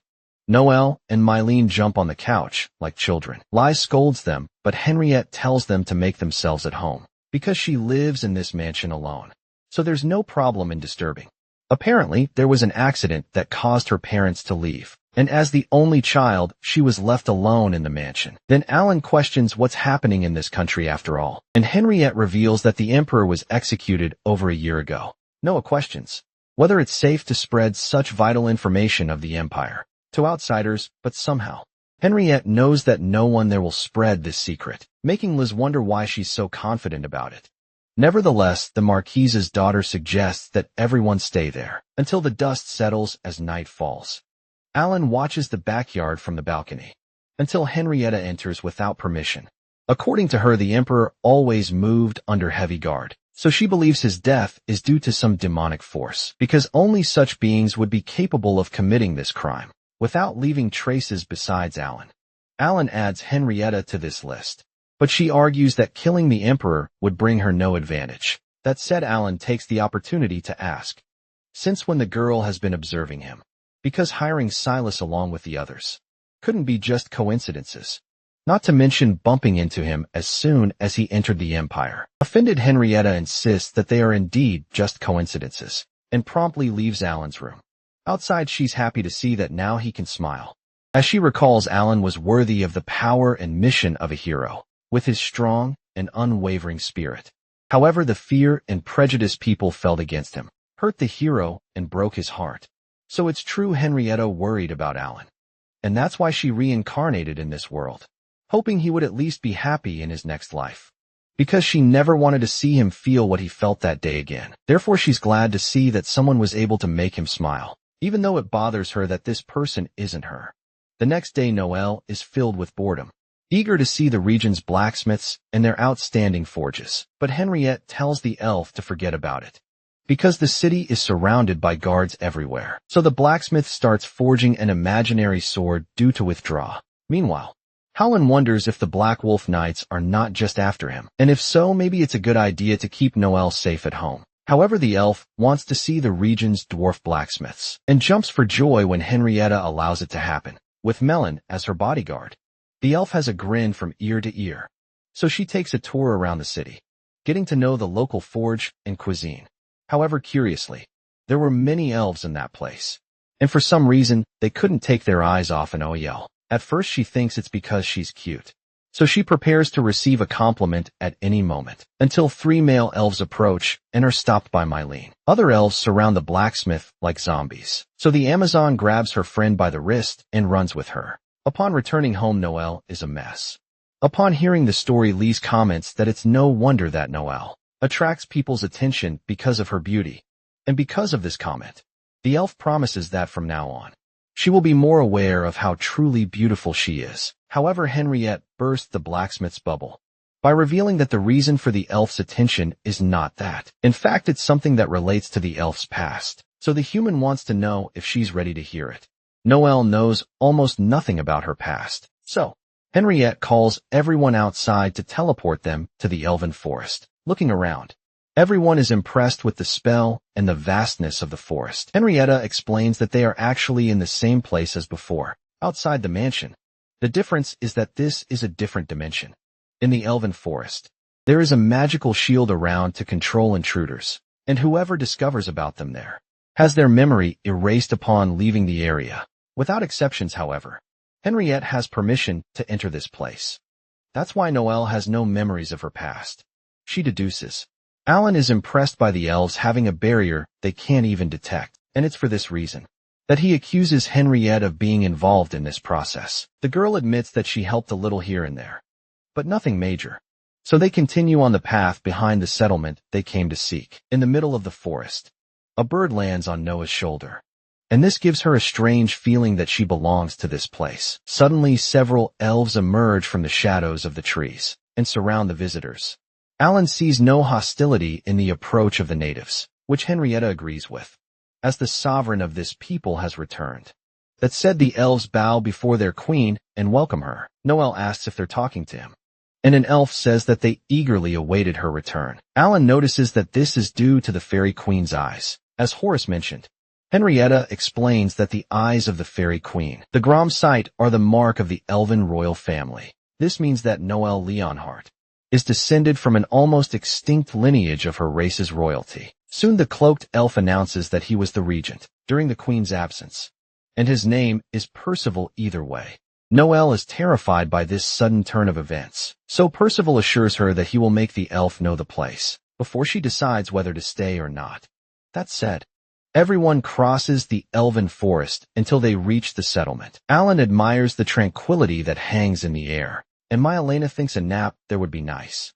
Lace is surprised to see elves using human tools and furniture. Percival begins to explain that it was Henrietta who brought everything, but the girl tells him to be quiet. That in the region asked the queen if she liked the settlement's way of life, but the blacksmith asks not to be called that way yet. At this point, 2 children of a different race arrived, presenting their ruler with hazelnuts, promising to bring even better things the next day. Noelle accepts the gift willingly, but Alan has a strange expression at the scene anyway, as the queen is getting to know the region. Percival asks the children to make room, and also tells Philip to come out of where he's hiding. Once done, the regent scolds the boy, and tells him to go play with the other children. Nola says she can exchange a word or two with the boy, but Percival insists that Philip move away. The little boy rebels, since those bad kids were able to talk to the queen, so the regent tells him more emphatically to leave. which this time he does. Noah questions what the boy meant by the other children being bad, but Percival avoids the subject and continues with the walk. As Mike falls in the previous dimension, a woman jumps outside Henriette's mansion, until a man calls her by her name Lizette. In response, the woman reminds Oswald that she should be called Captain, and then asks if he found out anything about the entrance to the elven forest. Oswald complains that the elves are too cautious, and Lizette understands why, as her partner exudes a bloodthirst that scares everyone away. Oswald is offended and throws in the woman's face that she was the criminal who broke the worst taboo possible in the kingdom's history. So she puts her sword to the man's neck and tells him not to mess things up by causing trouble. Impatiently, Oswald pushes the sword away and says goodbye. Meanwhile, the elven forest celebrates the queen's arrival with a grand party, where everyone seems excited except Alan, who remains with a closed expression. Then Percival approaches and asks for a word, recounting that for beings who live as long as elves, this decade without a monarch was both short and long at the same time. Anyway, the queen's absence caused great anxiety among the people, because the elves cannot live without their leaders, because without the presence of one, children stop growing and adults can no longer have children, leading the whole society of this race to a slow and painful death. According to Percival, thankfully, Henriette brought the light back to the community, because one day, she told a story about a lost elf whose only interest is forging. Perceval commented that elves hardly ever have an interest in this activity, and Henriette finishes by warning that elf has the eyes of the sovereign fairy. But it wasn't just Noel that the human brought to the settlement. The ruler mentions that their community always avoided contact with other races, so they lived isolated in their territory. However, Henriette started bringing products from various different cultures, and that opened the elves' eyes to the advantages of having contact with the outside world. Since then, the elves have started visiting and living in various other places. Because of all this, Perceval acknowledges that Henriette never spares efforts and always works to help others.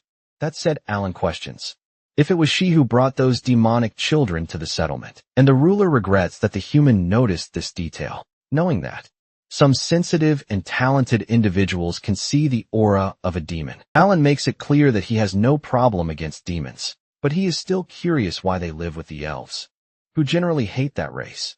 Soon Percival reveals that about 3 years ago, Henrietta asked the elves to shelter some orphan children. Obviously, the majority of the population was against it, so Henriette revealed that the elves would be able to thrive, even without a monarch if they lived alongside other races. However, there is still a portion of the people who do not approve of this idea.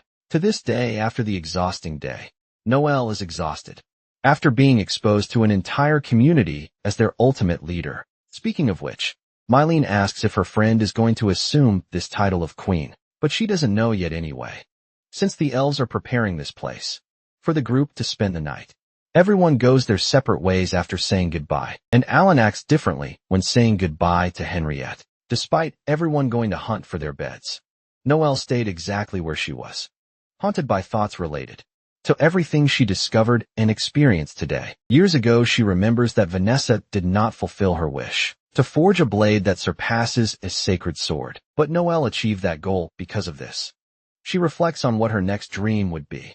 Now that she has completed the mission that guided her steps in search of an answer, Noelle takes a deep breath outside, confessing to the moon that she got there without knowing anything about herself. At the same time, Alan watched his friend's reflection through the window of his room. Suddenly, Henriette appears in the warrior's quarters, asking if that different look he gave her was to invite her to the room.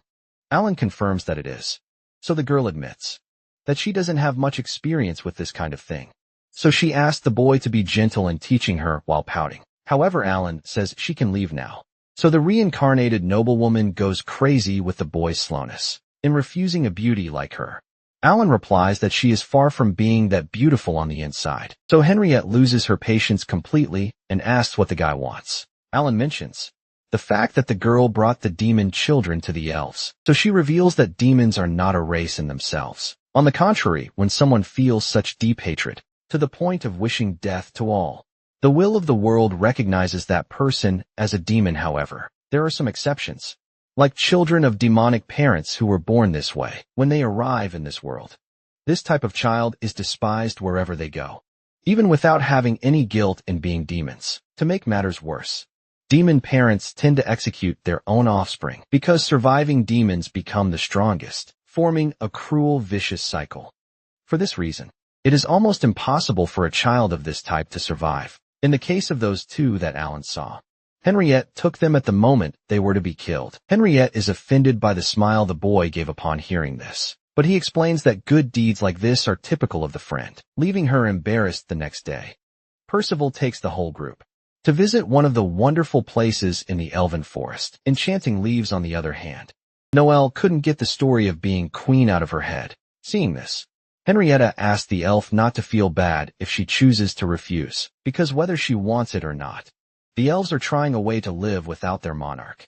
So Noelle must make this decision according to her own will. That said, the duo of many demons appears again, this time giving their queen a shiny stone, which according to them is a treasure. Henrietta says that this is a spiritual stone widely used in alchemy, being a crystallization of elven power. Suddenly Philip arrives, running, and throws the stone to the ground to protect his queen from the demons. So Perceval scolds the boy again, who runs away. Alan notices that the elves' aversion to demons is indeed very deep, and Henrietta highlights that it's not just the elves. While seeing that, Les hesitates to comfort the two small ones because of their origin. That said, Henrietta leaves to deal with other things. Sometime later, she finds Philip in a dark alley and talks to the young man, trying to convince him that those children are harmless. After all, they also want to get presents and be friends with the queen, just like Philip therefore. In the end, perhaps they are more alike than one imagines. Then she gets up and leaves, the boy thinking a little about what he did, and he realizes he needs to apologize. However, Oswald captures the child and forces him to show the way to the elven forest. Meanwhile, the group of visitors enjoys the beautiful feast being served at the table. For them, everyone gets excited about the food, except Noelle, who still seems very disturbed. Henriette shows concern about this, and Alan understands the reason. After all, it's not every day that you're called to become the sovereign of an elven civilization as the only means of its reproduction. In the meantime, Noelle reflects that all this greenery on her plate, what she really wanted was a rare beefsteak. The next day, everyone bids farewell to Henriette, who leaves Percival in charge of guiding the people. Alan asks about the reason for her departure, and the elven regent informs that the young Philip left the forest and never returned back in the city. The girl begins her search for the little boy. While in the elven village, Alan admires the carefree way the residents live their lives. Mindly wonders whether it's carelessness or laziness. With this in mind, Liz asks Percival if elves don't have the concept of work, and with some embarrassment, he confesses that his race is not known for being very industrious. At the same time, in his defense, he points out that elves don't need to work like many others, as they grow at a much slower pace and have a much longer lifespan, which gives them a very different perception of time from many other species so accustomed. And that includes the notion of working like crazy. Speaking of which, Alan asks if Noelle is crazy for being an elf and working like crazy, while Mylene wants to know who cooks the food. Perceval responds that food is not a problem. Then he extends his hand, and an apple falls into it instantly. According to him, this happens because the forest shares all its generosity with them, considering that they are part of the forest, just as the forest is part of them.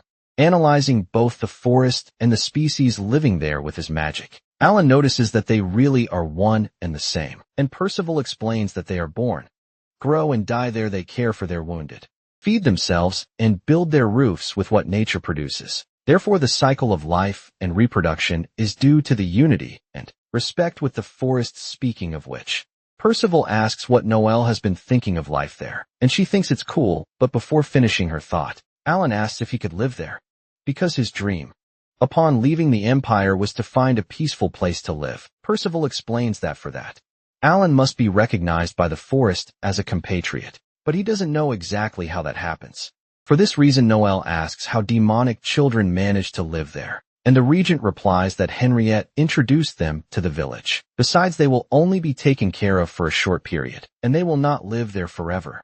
Alan asks if he can use that as an excuse to spend some time in the village, and the elf responds that it wouldn't be a problem if necessary. By the way, the boy asks how long that short time would be, and Percival estimates it would last around 100 years. Liza asks if that's what he considers short. But Mylene already figured out that this is what it means to be an elf. At this point the winds blow and inform something to the regent, who responds that he will take care of the matter. Alan asks who he talked to, and Percival says that the forest said someone came to visit. Melon is worried it might be someone suspicious, but the regent reassures her by saying that many people in the Empire have the right to enter the forest soon. Percival asks for permission to suspend your majesty's guidance, so she releases the subordinate, taking advantage of her brief moment of sovereignty. With this, Alan suggests they stay quieter there, because it could be a problem if someone from the Empire notices them in the vicinity, as Noel insists on pointing out. It would be a problem because they're after Alan. So they spend some time quietly enjoying the village, with Mylene cheating at chess against the elf, while Alan only expends energy to breathe in and out, seeing that the kid is more than comfortable. Lisa asks if he really plans to stay there, and the boy confesses that's the intention because the place is great and the elves are nice, besides Henriette always being around. That said, Liz replies that she already imagined that. After all, he and Henriette really are very close friends. Alan tries to explain that there's nothing going on between them, although they're not just friends. Liz gets angry and asks what the girl is then, but even Alan can't explain properly, so he says it's as if they were destined to be close. This time Liz freaks out and asks, "What's with the talk of destiny?" And Soldier Alan finds himself at a loss for this ambush. While the other girls tease the princess's jealousy, Liz pretends it's none of her business. But Noelle asks her to chill, because she'll keep an eye on the boy for her. So Liz asks if the elf also intends to stay there, and she replies yes, to be able to calmly consider whether she will govern the village or not. Also here she can set up a forge and learn from the resident dwarves. Jumping on the bandwagon, Mylene and Lise decide they will live there too. And Alan asks the princess if this won't be a problem for her, since she's in charge of a duchy. Then the girl gets choked up. Upon arriving home, Henriette receives a visit from Lisette Burwald, captain of the Black Wolves Knights, and she wants to know if the Marquise's daughter knows anything about the Emperor's death, as she heard that the girls hosted a suspect of this incident. Henrietta says it's absurd, and the woman pretends to believe, but actually she decided to come based on a hunch, considering that the suspect was seen a few days ago in Loris, and then disappeared suddenly, with no sign of him crossing the border, as if he had never been in the Empire. Since the girl is the only person she knows capable of performing a spell of this level, Burwald presumes that Henriette may have something to do with this story. That said, Black Wolves invade the property and vandalize much of it, in search of traces of the wanted man, while the captain warns that the next place to be investigated is the Elven Forest, since Henriette loves to pass through there. By the way, Oswald just arrived in the forest, guided by the young Philip. Upon being greeted by Percival, the elf notices that there's some trouble brewing, especially when Philip shows up apologizing for what he did. Oswald was munching on a fruit and tossed it away because he hated the taste.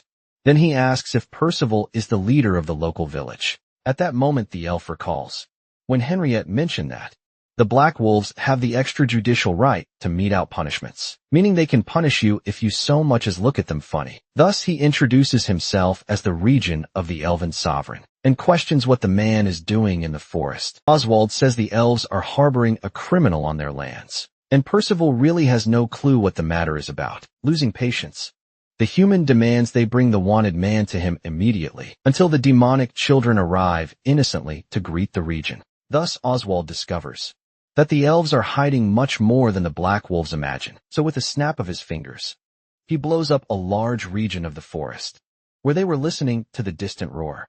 Noelle sees her magic stone shining, indicating that the children and the forest are in danger. She doesn't exactly know how she knows this, but an image suddenly flashes through her mind, showing the little ones being attacked by a Black Wolf Knight. Considering attacking children unforgivable, she rushes to their aid immediately, but Alan hesitates to join her, considering whether the intruder might have a just cause. After all, in his previous life, he would have rushed to the rescue without a second thought.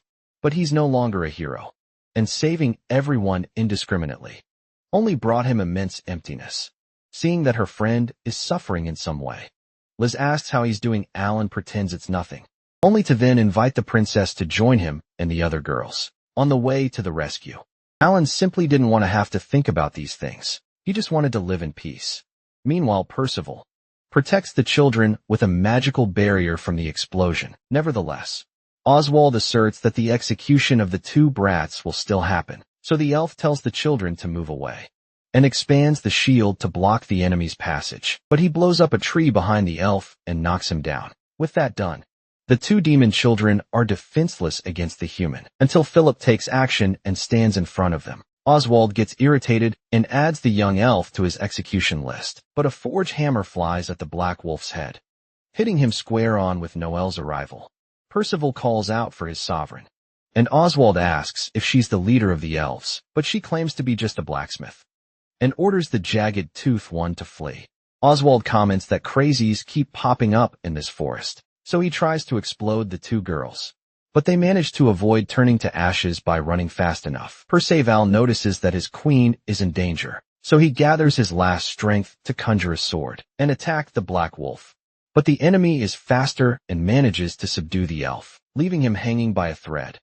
However, before the final blow can land, Alan arrives and blocks Oswald's sword, lamenting that he's not lounging on a tree drinking coconut water. As he had planned, the Black Wolf tries to explode the enemy, but Alan inhibits the enemy's abilities with his magic, so he switches targets and attacks Noel, this time leaving a trail of fire that almost reaches the elf. But Alan cuts the magical line and prevents it from happening. This connection that Alan severed wasn't meant to be seen, but the human has the ability to identify such artifice and could save the elven hair. Oswald gets furious at being powerless against a kid, so he tries once more to hit him with his explosion. But his strategy is tired and ineffective, left with only his sword as a solution. He advances on the opponent, but Alan shows that his superiority is too great to allow himself to be threatened. The boy questions why the man tried to kill those children, and the opponent replies that he doesn't need a reason to execute a demon. Enraged by this declaration, Alan unleashes a powerful blow with his sword that knocks the enemy to the ground, ending the duel. After the victory, Liz heals Philip and confides in Alan that she would really hate to see these children suffer, being so innocent they don't even know right from wrong yet. And that goes for the little demons too.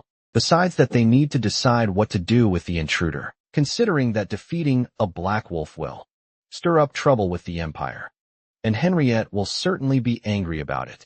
Speaking of the girl, she suddenly arrives wanting to know if Alan has messed up again, but soon she calms down, saying she'll handle everything with her unmatched talent, and she announces that the roads have been cleared, allowing visitors to return home.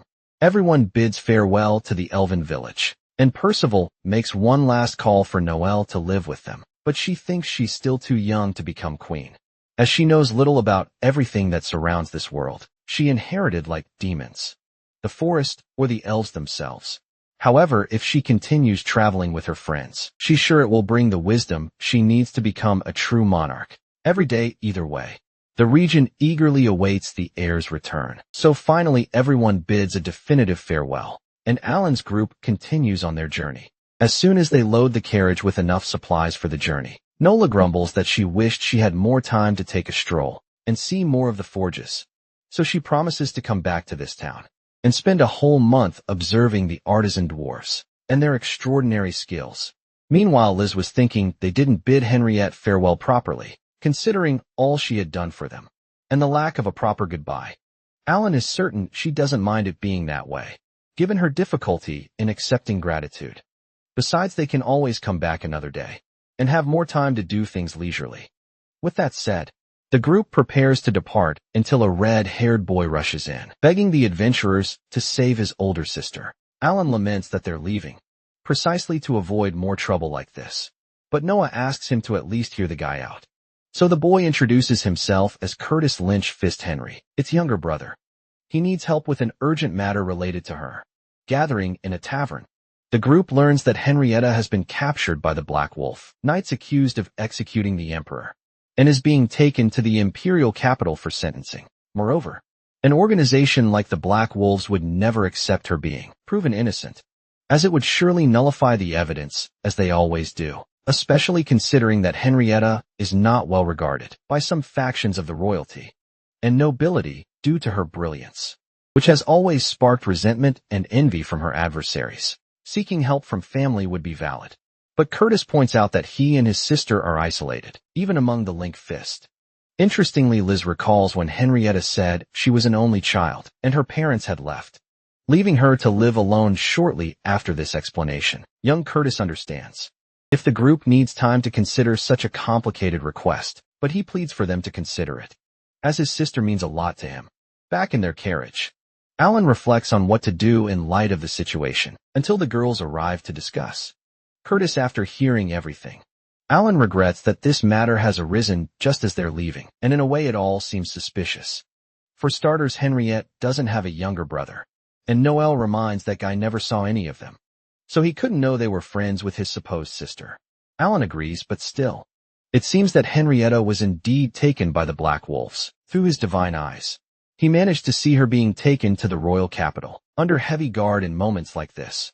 The adventurer understands that the best course of action is to investigate the situation closely. Figgy proposes to look into this case, even if it might be a trap.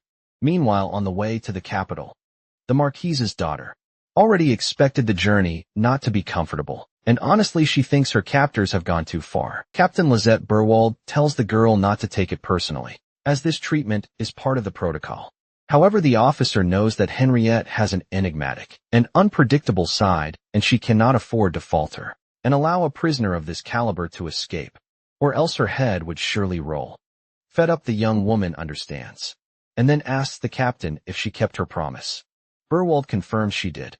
And now that the Emperor's executioner has been caught, whoever else is in Henrietta's group, or what they do in the Empire, no longer matters to her. Moreover, they're probably leaving Laura's and heading to the border by now. Regardless, Henrietta promises that if anything bad happens to them, she will kill Burwell. Meanwhile, Alan arrives with his partners to meet Curtis, who introduces the knight by his side as his coachman, a trusted man. The girls don't like what they see, and already warn Alan that something smells fishy. Curtis announces that they will travel to the capital in his carriage, so they set off on the journey.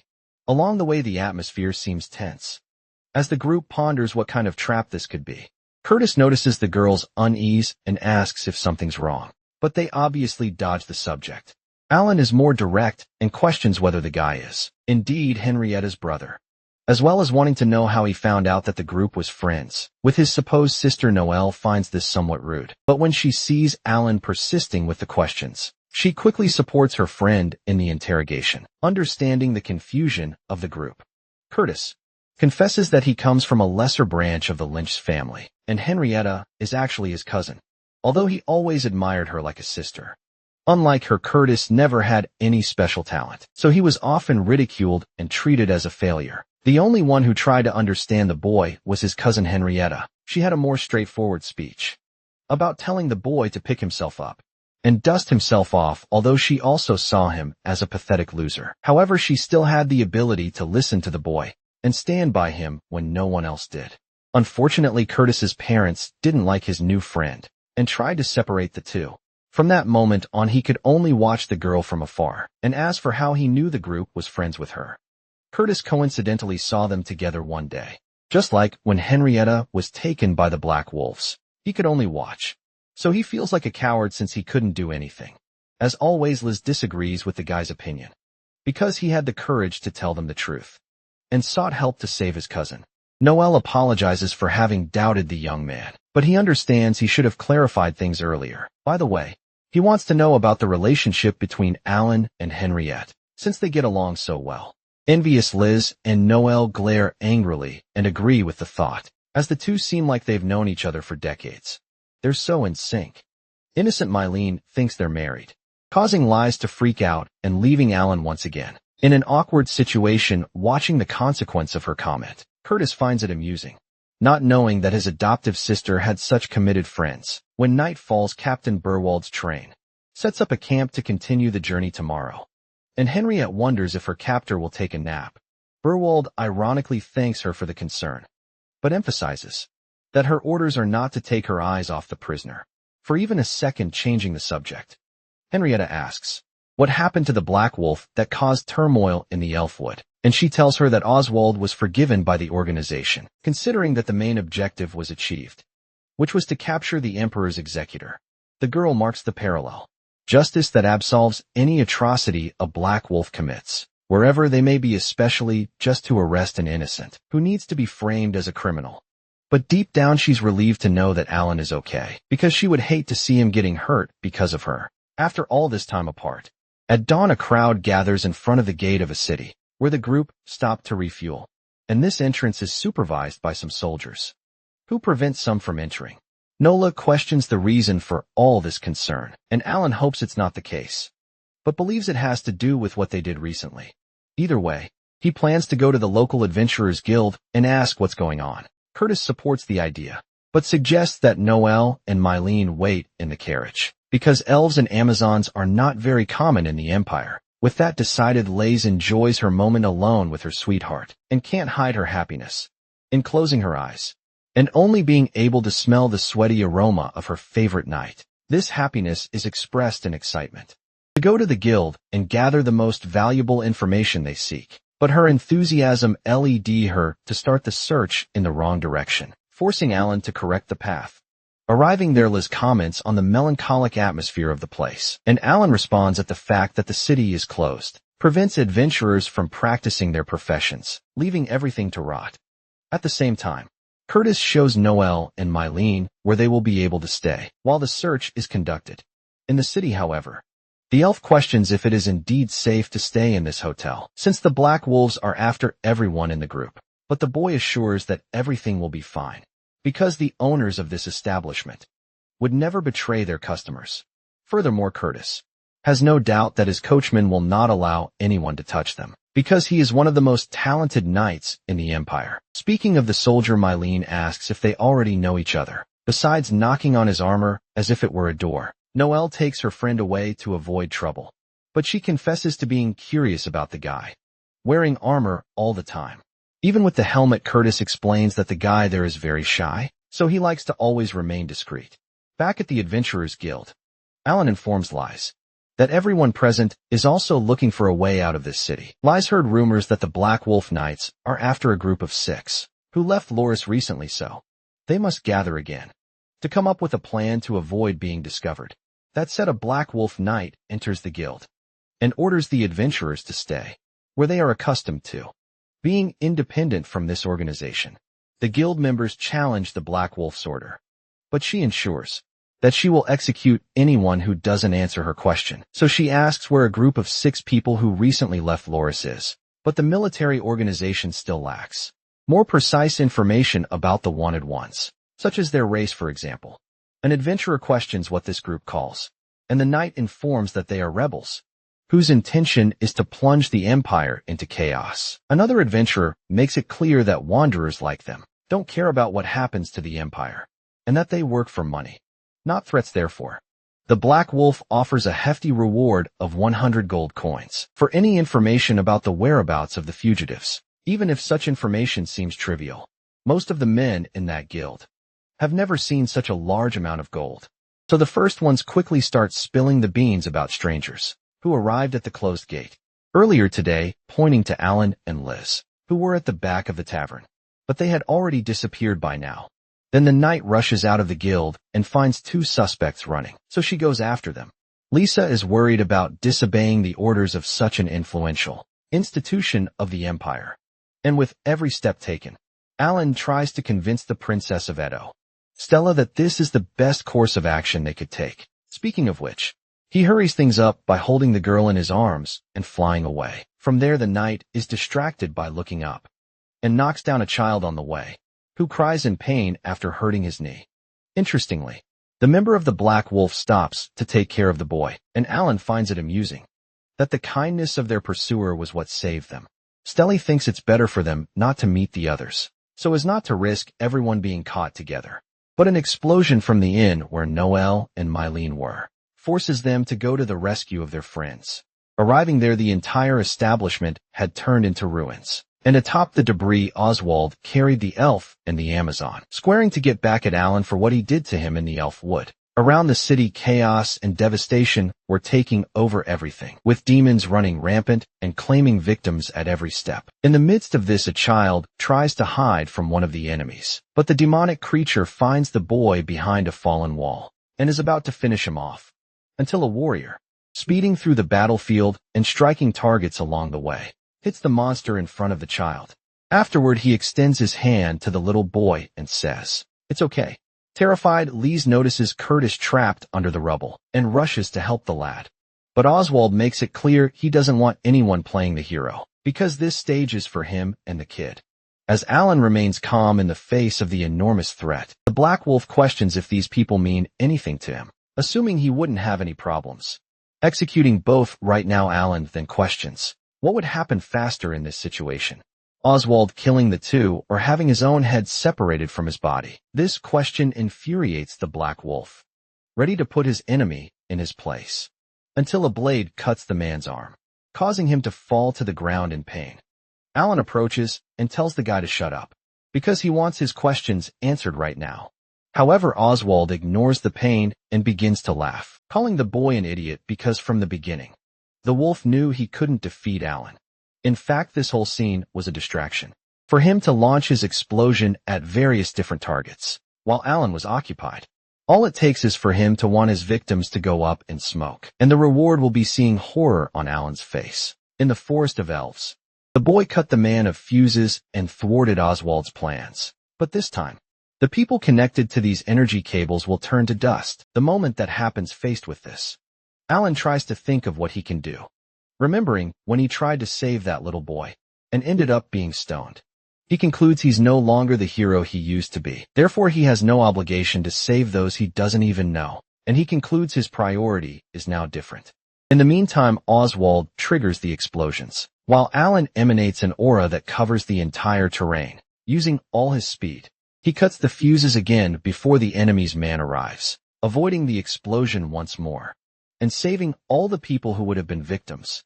Having done this, Oswald doesn't understand what went wrong with his plan, and Alan returns to his opponent and tells him to say his last words. Then the man calls the boy a monster.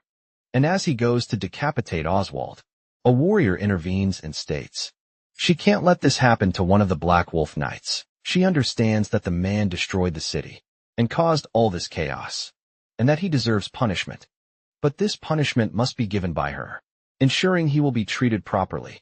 After all, she is Celia Bartolus, vice captain of the Black Wolf Knights, and she has a name to uphold while giving her word to the young man. With that said, Alan sheathes his sword to relief of the officer. Later, back at the inn, Lisa leaves her friends resting after treating their wounds. She also points out that the city is no longer blocked, and they could head to the imperial capital tomorrow morning. However, Alan was worried that they were targets of the Black Wolves, and finds it strange they retreated and gave up. Without saying anything more, to solve this mystery, at least tries to find out who these knights serve. Considering the emperor has been executed, maybe this is the work of someone who intends to maintain the emperor's power. Meanwhile, Celia Bartolus contacts her captain, Lisette Burwald, informing her that the unit in Phineas has completed the retreat. She then questions why the captain lifted the blockade, as the target has not yet been located. Lisette explains that this was the decision of their superiors, but she can't reveal more than that. Apart from this issue, Celia asks permission to punish a member of the Knight Corps, and the captain assumes it's Oswald. Therefore, she says, their leader will take care of it personally, as a dog that bites the owner must suffer the consequences. Speaking of which, a sinister shadow envelopes Oswald's body, and the warrior was already expecting this, saying he set all this up because the shadow was dawdling, and he's not her little dog. With that said, the shadow absorbs the knight into its body. As for Henriette, who is captured by Burwell, she is lodged in a room better than most people will ever have, but still complains impatiently. The captain responds that this is better than a cell in the basement, and she prepares to leave. Henriette pesters the woman to help her kill time, but the knight has other things to do. Nevertheless, she promises to get whatever the girl needs. Shark-witted Henriette asks for the room key, which is promptly refused, so she settles for some books. She tries to remember at the entrance to the imperial capital gate. Security is extremely tight, and only allows those with travel authorization to pass. The group presumes this strictness is due to the emperor's death, and therefore it may be that Curtis can pass. But the rest need to find another way. Noel asks if it's just about getting this authorization, so Alan evaluates that they consist of an elf and an Amazon, along with the former first princess of Aduz. Stella, and a nameless traveler without roots. Therefore, they won't get this authorization in any way. Soon everyone starts brainstorming ideas, and Mylene suggests they invade through the gate. Lies intended to do something less conspicuous, which is digging a very long hole for them to exit after the wall. Analyzing this option, Alan predicts they might end up in a place full of soldiers. Besides that, Noelle tries to imagine how many days they would spend digging this hole. Faced with this, Lace feels embarrassed for thinking she had a dumb idea, but Curtis found it brilliant, since he knows of a secret tunnel that can be explored, originally built as an emergency escape route for the nobility. Since a large group would find it more difficult to pass through the gate, Curtis announces he'll go without the rest, apologizing for putting everyone at risk. However, Alan responds that rescuing Henriette will require some sacrifices. Soon the team heads towards Curtis's coordinates and finds the secret passage. Alan goes down first, followed by the girls, who find the place spooky. Suddenly Alan notices a threat and asks the girls to step back a bit. Further ahead, two Black Wolf mates walk towards them, forcing Mylene to use her invisibility power to wait for the men to pass. Despite this, the Amazon is exhausted due to recent events, so Noah asks her to take it easy. Due to the presence of soldiers in the tunnel, Alan wonders if Curtis has been discovered, and they are now after them. Until a Lizette Burwald appears with a bow and arrow. Once again the group turns invisible, and the captain shoots an arrow that Alan catches midway to avoid hitting his companions. He asks if the enemy can see them, and she explains that no, but she knows where they are, because the Amazon's power makes the user invisible. But even if everyone holds their breath and doesn't move, the knight's hearing can tell her exactly where to shoot, so she shoots again, almost hitting Mylene. Although she makes it clear that her intention is not to take the lives of the ladies behind. On the other hand, she would love to settle unfinished business with the boy in the group. With that said, Alan asks the girls to step back, but they insist on staying. He emphasizes that he cannot guarantee their protection while facing the opponent, so they realize that things are getting serious now. With the departure of the others, Burwald unsheaths her sword and wants to know if a signal is needed to start the duel. But the boy says she can do whatever she wants.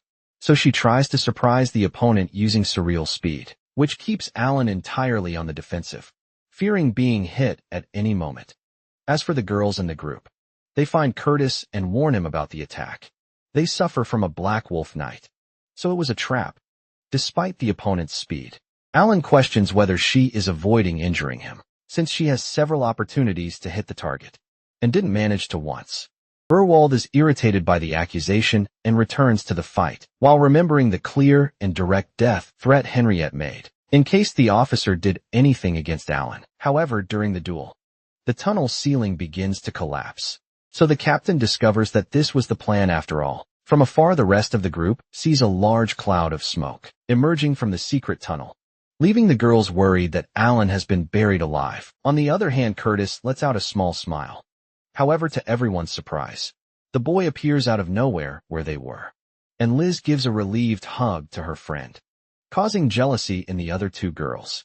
Outside of the conversation, Curtis seems to act strange, which Alan notices right away, despite the boy insisting that there is nothing wrong, and that he is happy that his companion is well.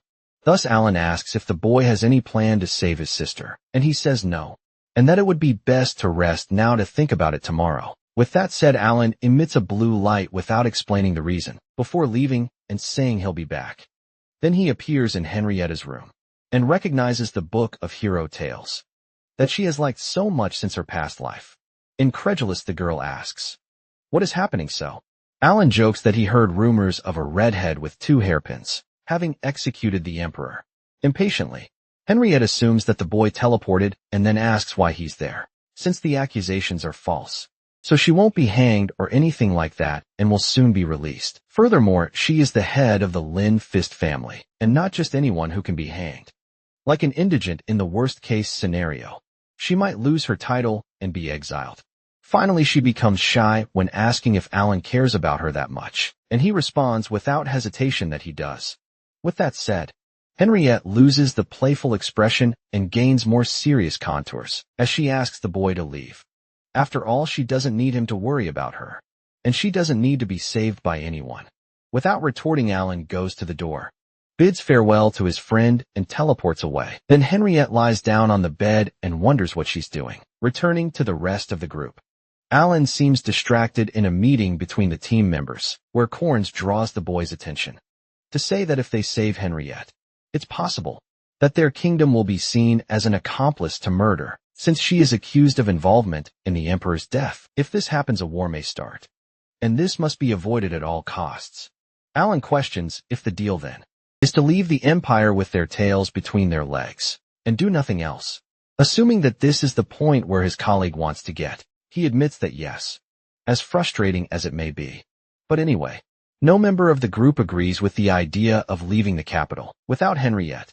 Curtis stands up and argues that he understands how everyone feels, especially because that girl means more to him than to anyone present there. And it is exactly for this reason that he decided to take care of everything alone. So he asks for the trust of the others to be able to say to his sister. With that said, all the girls turn to Alan, expecting him to decide what should be done in the face of the facts. So the boy gets up and calls his friends to leave. Meanwhile, even though he has Henriette under control, Curtis can't escape from hearing the various acidic taunts from the mysterious girl, who doesn't believe that an incompetent slacker like him could plan a kidnapping like this.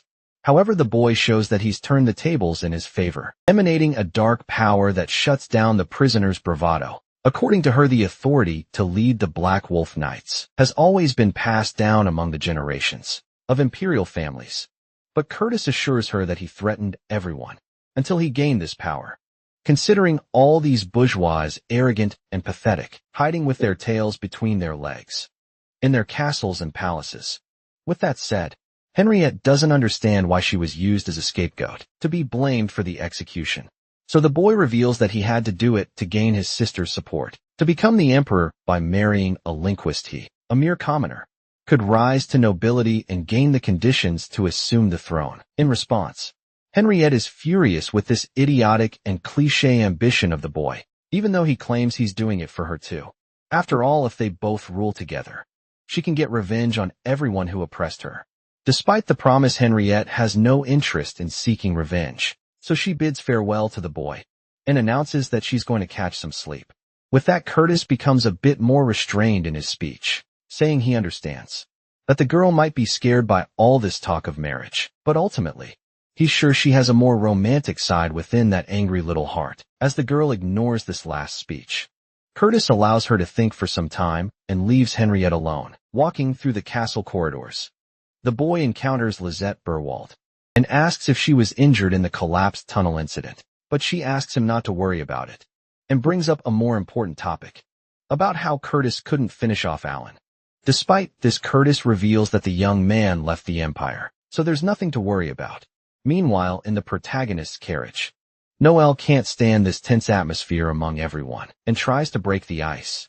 During the journey, after taking Henriette away, the team was shaken, and Alan believes they have nothing to talk about at the moment. But to avoid returning to the deadly silence, the elf decides to speak up and admits that she would return to the Empire with Alan if he wanted interfering in the conversation. Mylene asks if the blacksmith wants to forge the boy's sword, so Noelle tries to defend herself as best she can, but she stumbles over her words. Alan tries to ease the situation and mentions that his friend was surely talking about Henriette, so she concludes that yes, because she doesn't think leaving the Empire was the best choice. Because of that, however, Alan responds that it was Henriette herself who told the group to leave, saying she didn't need any help. So Noelle understands that there was nothing they could do. Right after that, to break the tense atmosphere once and for all, Alan asks the coachman to stop at a nice place for them to take a break. Back in her cell, Henriette hears footsteps approaching and declines the food. That's what they came to deliver. However, Lisette came to return something that the young woman forgot, lamenting that the girl is thrown into this hole. The captain of the Black Wolves leaves the Book of Heroes, tales that the noblewoman loves so much. As Alan said, she adores this type of content from her past life, and indeed Henriette devoured books like this for a long time. In her old existence, she was criticized for imitating humans in their habits, such as reading, for example. However, she never cared. After all, she only wanted to know about those warriors driven by honor, who didn't fight for any reward, but to save people and the world they inhabited, facing extraordinary obstacles at the moment. These heroes avoided a great tragedy. Henriette's heart filled with joy. But one thing bothered her. The death of these heroes always happened too early. And although it was the natural law of the human world, they couldn't overcome the fact that they died so young. For this reason, she always did everything to keep Alan alive, by guiding his steps as best she could, guiding his path and revealing the enemy's weak points. But none of that worked. And the final fate of this warrior was his premature death, just the same with that in mind. Henriette believes it was better to part ways with the old friend and say goodbye to this world before him. Sometime later, Curtis returns to the prisoner's cell and asks again if she's willing to work with him. However, she never considered for a minute cooperating with the boy, so he makes a point of reminding her that she'll be executed if she maintains this stubborn attitude. Unconcerned with the threat, Henriette responds that they can take her to the gallows, and this behavior makes Curtis back down once again. In the face of his sister's unpredictable insanity, finally as a way to get back at her actions, Curtis states that he'll hire someone to execute Alan, but the girl doubts that anyone is qualified enough for that. Then he threatens to set fire to the elf forest, but Henriette says her brother will only do that after she bites her tongue. Out of control, Curtis freaks out and punches the girl in the face, asking why she's like this while kicking her body on the ground. After the beating, Henriette asks if he's feeling better now, so Curtis realizes what he's done and runs out of the cell. Returning to his room, he destroys the furniture, while questioning why everything is going wrong. Suddenly, a shadow envelopes the boy, who concludes that since Henriette doesn't belong to him, he could take another course of action. In the meantime, Alan's group finishes shopping to stock up the carriage before reaching the kingdom. However, Alan forgot some items and asks Noel and Mylene to go back and fetch them. Irritated, they reluctantly agree, allowing the boy to be alone with Lies. Sensing she wanted to talk to him personally without denying Lies, affirms they need to go back and rescue Henriette, despite potential obstacles. As Alan hinted, nevertheless, the princess refuses to leave her friend behind and insists on doing something to bring her back. Alan continues to oppose this decision, considering what Henriette herself told him, until the coachman reveals herself as a woman beneath the heavy armor. According to her, when one wants to save someone, rationality isn't necessary. Therefore, Lies must return. Indeed, this was the principle that led Alan and his allies to save this city. Back with Henriette once again, she receives a visit from her brother, who once more invites her to rule the empire with him. However, the boy was acting even stranger, even embracing the girl wildly. Seeing she couldn't win in conversation, he summons shadows from within his own body, strangling Henriette, with the aim of killing her and making her solely his. Suddenly the shadows are cut, freeing the girl. As Alan had turned back to take his friend away by his side, the night coachman removes her helmet, revealing herself as Celia Bartolus, vice captain of the Black Wolf Knights. Curtis claims the officer betrayed him, but she clarifies she only serves the Victor Empire, and Curtis is a tyrant imposter who framed innocence and harms the population for selfish purposes. With that said, Alan raises his sword to end the matter quickly. On the day Curtis gained his power, he wished to a mysterious being for Henriette to be his alone. Instantly, the being brought the head of the Imperial Majesty itself as a sacrifice to fulfill the young man's wish. Despite being scared, Curtis questions if Henriette will be his if he becomes emperor, so the being promises to give him the power to gain social prestige, to reach the throne after that. Curtis enters a trance state and stabs the mysterious creature, which disappears with the blows received, while the young human is engulfed by the shadows. Because of the power he acquired, Curtis is sure not even Alan can stop him now. But the adventurer mentions that all that power isn't even his. Enraged by the audacity of the enemy, Curtis destroys everything around with all his strength and laughs amidst the destruction. Then he attacks his opponents with the shadows, causing them to cut the shadowy hands with their swords. Henriette insists her brother won't be able to defeat Alan and asks him to stop. But the boy is consumed by rage and can't be persuaded otherwise. Next, he strikes Celia forcefully, nearly piercing her armor's chest. Henriette questions if her brother wants to be an emperor, assumed by a demon's power, but the insanity he reached prevents any sensible response. Alan doesn't hesitate and hits the enemy with his weapon, causing him enough damage to momentarily lose his. With that, Curtis complains that the adventurer disrupted such a perfect plan, but Alan thinks It's too arrogant to believe this idiotic plan would succeed. After all, he already knew Curtis was behind it all along, but confesses he didn't know what his ultimate goal was. With a gleam in his eyes, Curtis asserts his desire to become emperor. So Alan asks what he has to do with it, considering he was pursued to death, even being just a random foreigner. It was then he understood his enemy doesn't want to be emperor, but wants to possess Henriette for himself. And he was in Curtis's way. Curtis's desire is so intense that he allowed a demon to consume him to achieve it, even at the cost of hurting those he loves most. With nothing to argue, Curtis breaks down in tears while Celia pulls Henrietta away. However, the sound of her brother's crying made her see him as he was in his childhood, and this vision motivated her to comfort him, just as she did in the old times. Despite her genuine kindness, Curtis reveals it was all a pretense, and claims to have discovered that Henrietta's disregard for him because of this Alan after all. Then, as he grabs Henriette and assures he will dominate the entire empire, his demonic form becomes more and more apparent. He then casts a spell on the enemies that prevents them from moving, until Lizette Bullwood interferes and cuts the shadowy hands controlling this ability. Henriette questions the reason for the change of sides, and the captain responds that she owes a favor to Alan. Nevertheless, even against all these opponents, Curtis affirms he will emerge victorious, thus evolving his demonic form. However, now that Henriette is distant, Alan no longer needs to hold back, so he easily destroys the rival's first attack and counterattacks with his ultimate end-of-the-world ability, called Flash. After that, the hero talks with Curtis within his consciousness, so the opponent questions Alan who he is. After all, Alan replies, he's just a guy who was expelled from the duchy of a neighboring kingdom, a mere failure. Curtis emphasizes that with this power, anything would be possible, even ruling the entire world. But Alan believes that even if he had such ambition, someone capable of overthrowing him would certainly appear at some point. Besides, domination and politics were never his interest. All he wants is to live peacefully. Feeling unjustly treated, Curtis believes he wouldn't have been ridiculed his whole life if he had this power. Alan assures he's not as good as he seems by displaying an illusory bloodstain on his palm. Still, Curtis would love to have control over all that power. With that said, Alan returns to the real world and hears Henriette scolding him for coming back without her permission, while Burwold advises them to leave before things heat up in the kingdom.